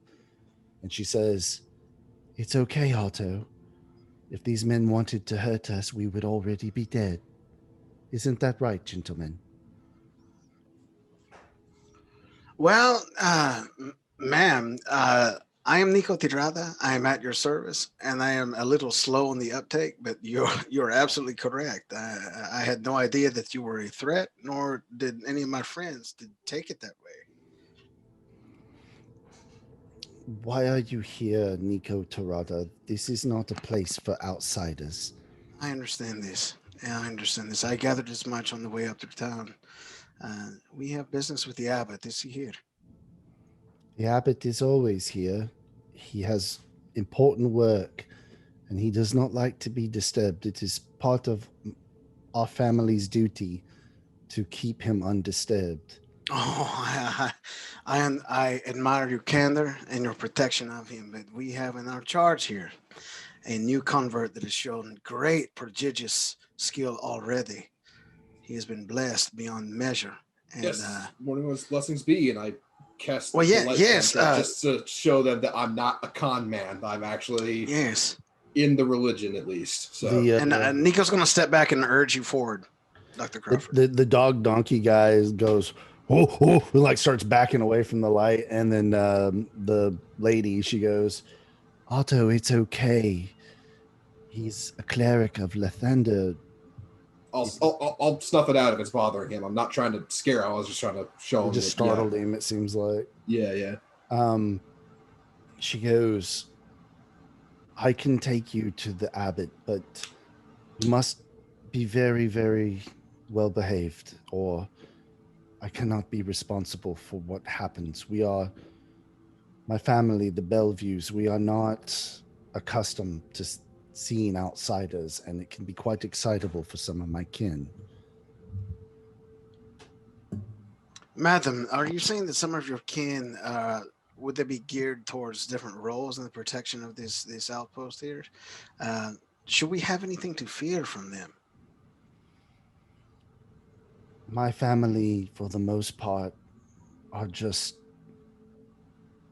sick.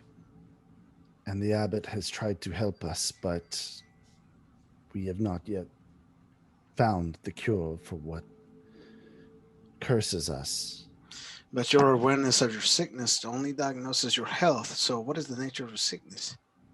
You're digging. Give me an investigation roll there, buddy.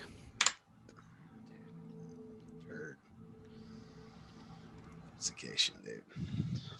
Freaking investigation. I'm about to absolutely fail this right now.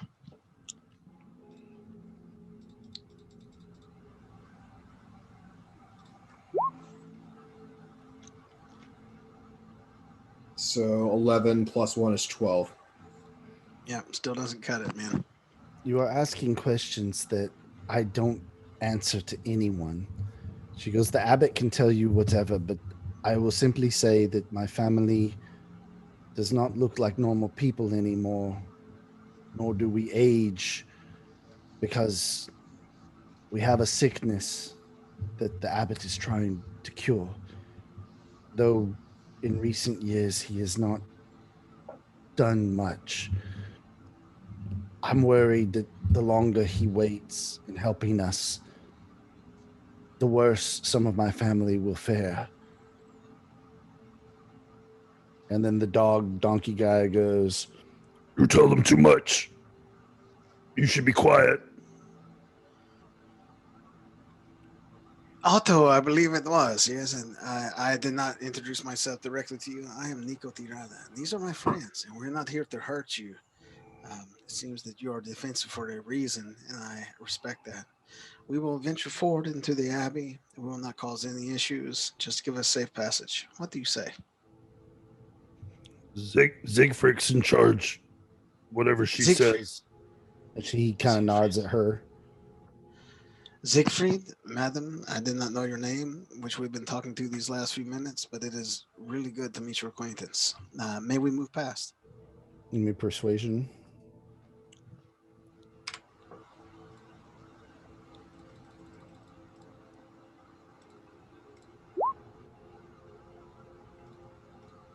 Okay. Ooh, skin on my teeth. She says, yes, Nico, if you and your friends give me your word that you will not agitate members of my family as we travel through the Abbey. Oh, you will give us an escort? Yes. Yes. Sign me up. Let's go. Right about then, the church bells actually start to chime, and you guys hear this like the bell rings and the bell's loud. You actually close enough you can see it, but then you start to hear this like cacophony of animals just echoing from the Abbey. You hear dogs barking, pigs squealing, the roar of a lion, hissing, the trumpet of an elephant. All these noises come as a cacophony, and Otto starts licking his lips and drooling, literally salivating. And Siegfried sort of rolls her eyes and says, Cloven is feeding everyone again. You might hear some disturbing noises. My family gets quite excited about feeding time.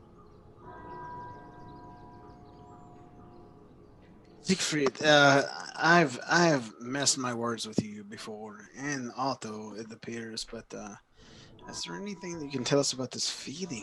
What happens? Why the noses? And if above the table, if I don't go so far, like Nico heard these, obviously, yes. Yeah. Oh yeah, everybody heard it. There's a vast array of different kinds of species that are heard within the sounds in between the tolls. So, could you enlighten us onto what the feeding encompasses? Well, it's just feeding.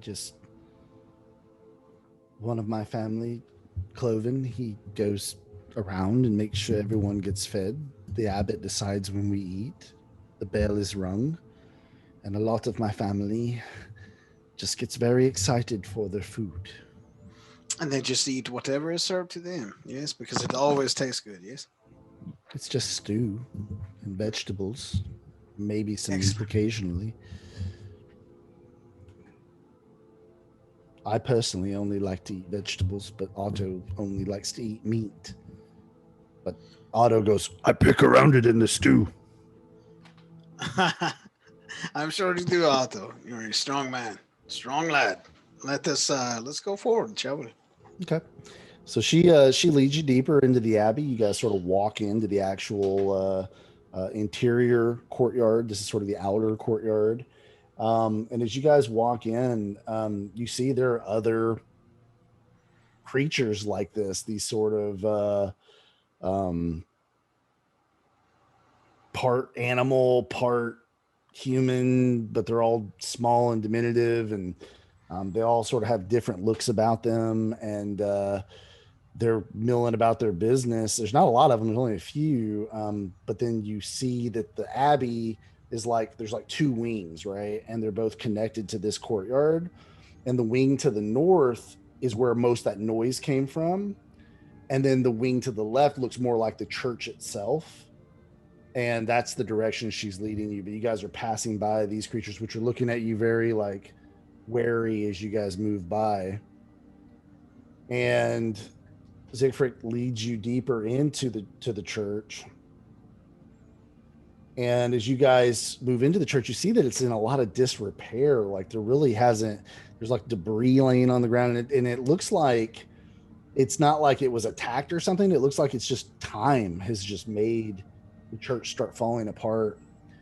And as you guys move through, Rhogar, you hear a stone fall and hit the ground, and you turn and look, and you see this creature sort of moving in the rubble, and it's even smaller than the rest of the ones you've seen so far. It's 3'5", but it has the hand of this lobster and these sort of crazy mouths, and it's just sort of all it has is a loincloth, and it has these mandibles on its back, and it's sort of crawling on the wall, and it had knocked a brick off, and it sort of freezes when you all look up and look at it. I mean, does the thing talk? It just sort of clacks, and Siegfried goes, "That's Mishka. She's very young, but she's very disturbed. I worry for her." I think instead of calling out, I'll just kind of whisper where the group can hear me, and whisper in a way where a creepy lizard person doesn't hear. Or no, lobster person. No, the girl. The girl that's with. Oh, okay, cool. Okay, well, I don't want to certainly try. I think I'll just keep it to myself, and we'll keep walking. I have him. Oh, dude, I want a T-shirt with that on the back. Nothing on the front, just on the back. You can certainly try. In quotes. I stole that from Matt Mercer. All right. It's just a perfect DM phrase. It is. It's great. So good. Let's go. Okay, so you guys move deeper into the church, and as you move deeper, you actually start to hear beautiful music from a piano. Nico's in, man. He actually picks up his pace. And you guys are led by Siegfried to this room, and she opens the door, and that's Siegfried. Yeah, she's hot. And you open the door, and there's this massive window. It's daylight, obviously, right now, though it's all white outside because of the snow. And there's a piano in the corner. There is. I'm trying to remember how I did that. Wait, I might have got my slides out of order. Hold on a second. Make sure my stuff's together here. Okay, I did. I got my slides out of order. As long as Strahd is swirling his wine, everything's okay. Because he's happy, I'm happy. Yeah. I think I messed up my order here. Let me go back. Let me retcon something. You actually don't, you hear the music, but you go into this room, and there's not a piano in this room. And Siegfried says, "Wait here," and she goes into a connected room, and is gone for several minutes. Not a minute, but maybe like 2 minutes. And you guys are just sort of standing in this room, and eventually this man comes walking in without Siegfried. Can I, like, when she walks away, we're by you all have 2 minutes by yourselves. So. Okay, I was just gonna say, kind of bring the guys and say, hey, look, not to freak anybody out, but I'm pretty sure creepy on the roof is what I saw outside the window last night. Just know that. Thanks for letting me know. You had said nothing about a creepy lobster, like swimming thing, climbing on the walls. It was bald, and I didn't see the lobster hand, I'll be honest. And you were half asleep, yes. Okay. I would have noticed the claw, though. Thank you for letting us know. Carry on. So you guys have that little conversation, and then all of a sudden the door swings open, and this man comes walking in, this very handsome man, a young guy, wearing simple but nice robes. And he walks in with a smile. He goes, "Morning, Lord's blessings be upon you, my brothers. Welcome to the Abbey of St. Markovia." He goes, "Please tell me, who do I have the pleasure of addressing?" I'm going to nudge past the party and say, "I am Nico Tirada, and normally I am attracted to women." He says, "Nico, your sense of humor is already apparent. It's a deep pleasure to meet you." And he holds his hand out to shake your hand. Likewise, I take it. I shake it. He's hot. Who else do we have here? I'm Distain, good sir. Distain, I want you to understand a tiefling is just as welcome in the house of the Morning Lord as any other race. Be welcome here, my brother. And he actually gives you an embrace. Well, thank you, good sir. I've actually been educating your village of Crush about how lucky I am. Lucky, you say? Yes. Well, I'm not quite sure what that means, but it seems that it is my lucky day to meet someone like you. And he kind of like winks when he says that. And then I lean over. Dude. I lean over and I ask him to rub my head. He says, now, he goes, he goes, "I do like a good joke, but I'm not going to rub your head now." I will, dude. I will not survive this accent. I will not do it. Rocky, please, I won't survive it, dude. This is way too good. I do enjoy this, yes. He says, he goes, "How about you, big fella? What's your name?" I'm going to just say Rhogar. And then quick and to the point. Yeah. He goes, "A man, a few words. I respect that as well. You're going to have to tell me what your routine is later. I like what I see." It says, "And you, sir, the venerated one of the group, if you don't mind me saying." Out of character before I answer that, Roxy, did he introduce himself already? No. All right, then I'll reach out my hand and say, "I'm Dr. Ernest Crawford, Doctor of Archaeology and fresh convert of the religion of the Morning Lord. Who do you have the pleasure of addressing?" "Well, son, if you haven't figured it out yet, I am the Abbot, and that's been my name so long now. I think that's just what we're going to call me." And he goes, "And you say you're a convert of the Morning Lord recently?" "Yes, actually, I've had a near-death experience, and I already the Morning Lords helped me out a great deal since I came to this country, and it just seemed like the logical thing to do. I wasn't getting by very well on my own, and he's been helping me out, so I converted completely. And I was actually curious what typical, I guess, procedure would be for someone like me. You were referred to me by one Father Donovich in the village of Barovia. Oh yes, Father Donovich, a good man, a man of great faith. And I cannot say that I'm surprised, young man. I have seen this play out so many times where someone has come to a dark place such as Barovia and found that the Morning Lord's light is the greatest strength that they could find. And I am sincerely happy, and he seems sincere, that you have found Lathander's guidance in this place. It is a wonderful thing, and I embrace you as a brother. And he holds his arms up to give you a hug. I oblige him. All right. And as you come back from the hug, Dr. Crawford, you see this necklace dangling on his neck that looks very much like the holy symbol of Ravenkind that was described to you by Madame Eva. And it's just dangling on his neck. He goes, so tell me, my brothers, what has brought you all the way to the Abbey?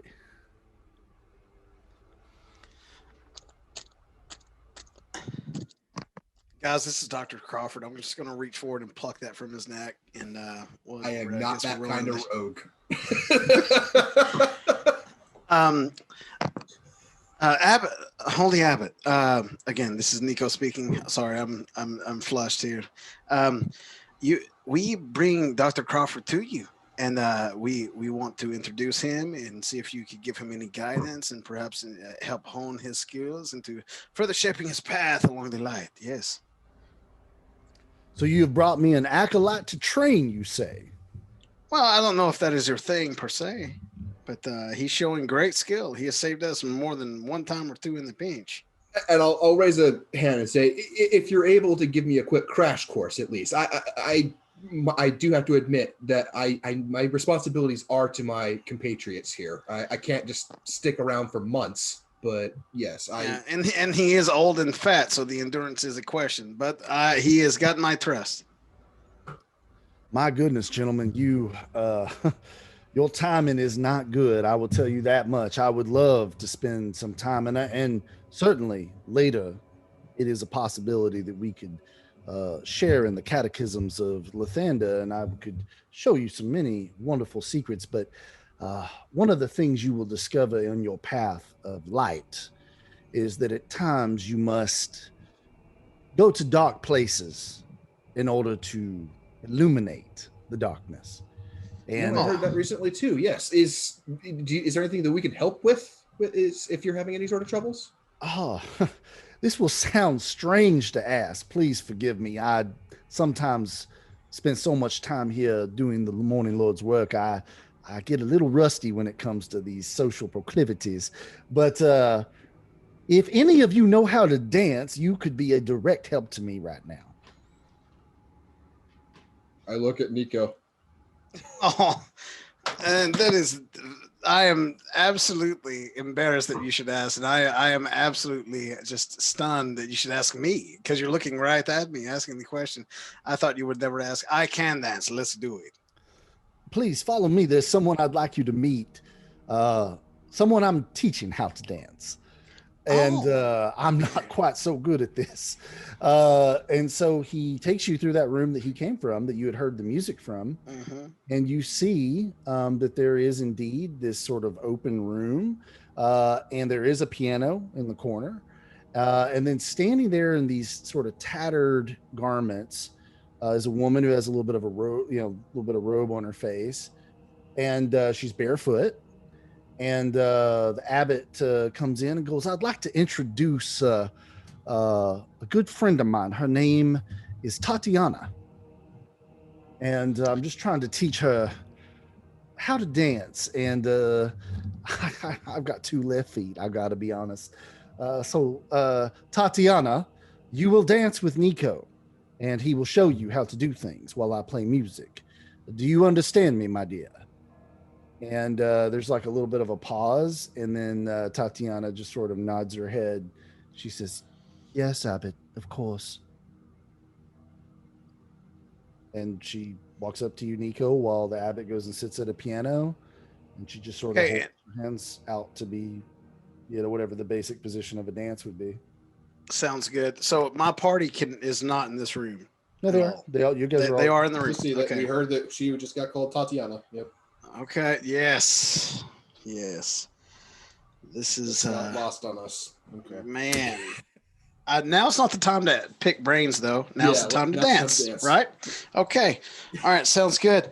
And I'm going to go ahead. I'm the dancer because I dance. And we're going to go ahead. I guess it's too late to pull out my instrument, isn't it? Well, you're not going to dance and play. So he's playing like a simple, like waltzy kind of classic. I can work with it. So a 6/8 time signature. This is very good, Abbot. You know your music. Let's go. And I saunter right up to Tatiana. Uh-huh. I just frame up real nice and hard. My left hand is high. I mean, the frame is strong. Okay. And we go. What kind of roll? You want acrobatics or performance? There's going to be a few rolls. So let's start with the actual dance. So let's start with performance. Okay.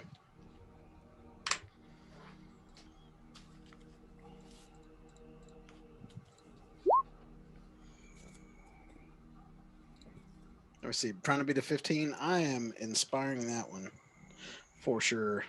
Seems like everything. You do also have that D4 blessing from the. Yes, I do. Water. Let me. So can I roll the D4 now? Yeah. Rocky, since you're an all-pro DM, and thanks for helping me with that. Here we go. Okay. Does that get it? That puts you over. Rocky, that was clutch. Thank you. I won't need any more favors from you ever again. Okay. Famous last words. So you start to dance with her, and you're a little off for a second. You're a little like she's. This would be a secondary roll before we get to the dance. So give me a perception roll. Perception, yes, sir. Pretty low, about a 13.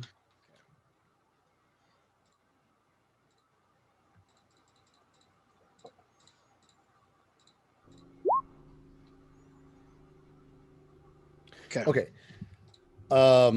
She is ungodly strong. Like, she squeezes your hand at first. You're like, and like, she could have just crushed your hands into powder if she wanted to. But she didn't. And because you kind of made a little noise. And then that kind of throws you off for a second, but then you start to dance.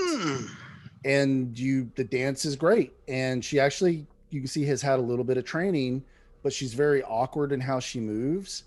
And it kind of makes you look at her a little bit more close up. So give me an investigation roll at advantage. Okay, thank you, because I absolutely don't have that. So that turns into a normal one, right? Yeah. Okay. 20, not nat. Okay. You see, as you're dancing with her, that little thing covered her face. Okay. Kind of pulls back as y'all are dancing. Okay, so that veil is gone. And you look into her eyes, and you see hazel eyes that are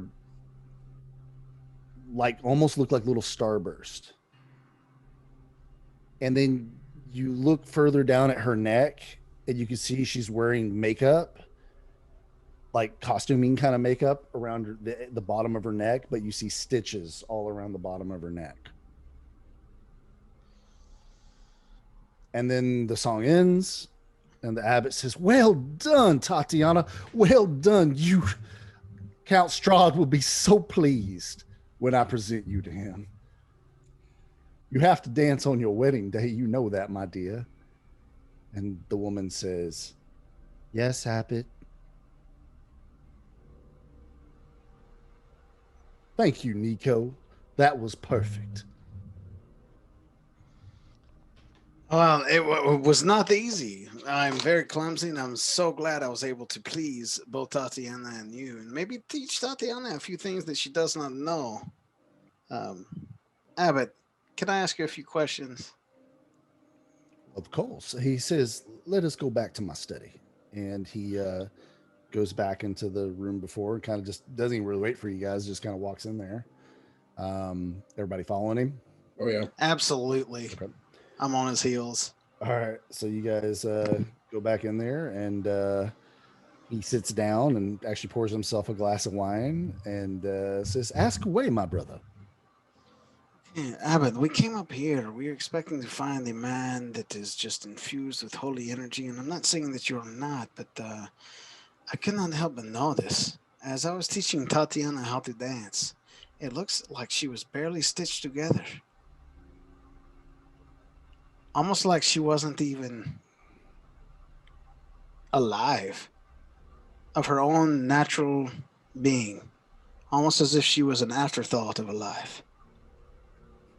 Can you help me understand these? The abbot stands up and walks to that window and looks out. He says, "Nico, you are a Vistani Bard. You have traveled many places. You've been in Barovia for quite some time. Do you know the story of how Count Strahd von Zarovich became cursed?"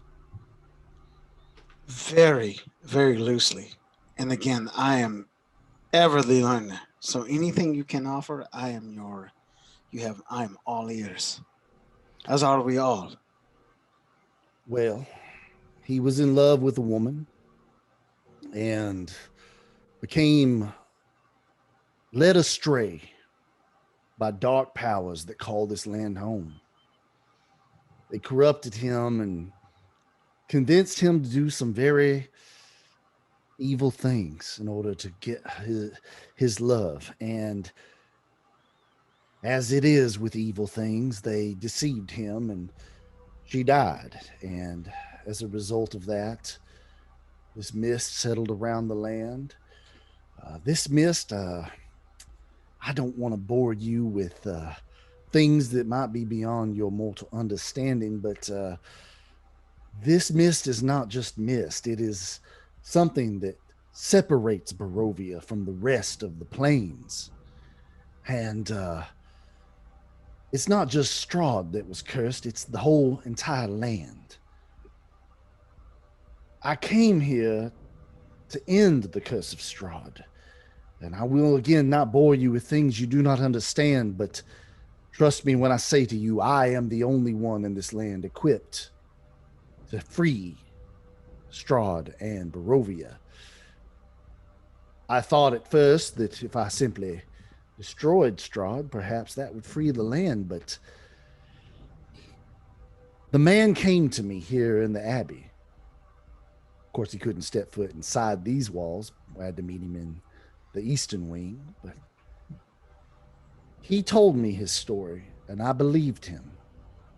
And I came to realize that this was a great man, a good man, who had simply been misled.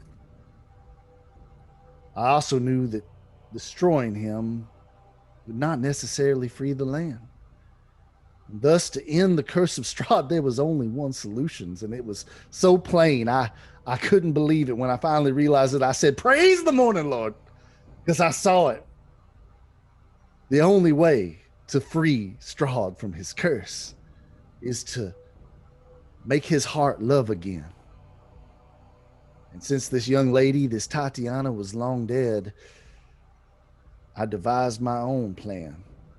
I would use my knowledge and my power to create the perfect bride for Strahd, a bride that would accept him with her whole heart, a bride that would never leave him, would never throw herself off a cliff, that the dark powers could not snatch away from him.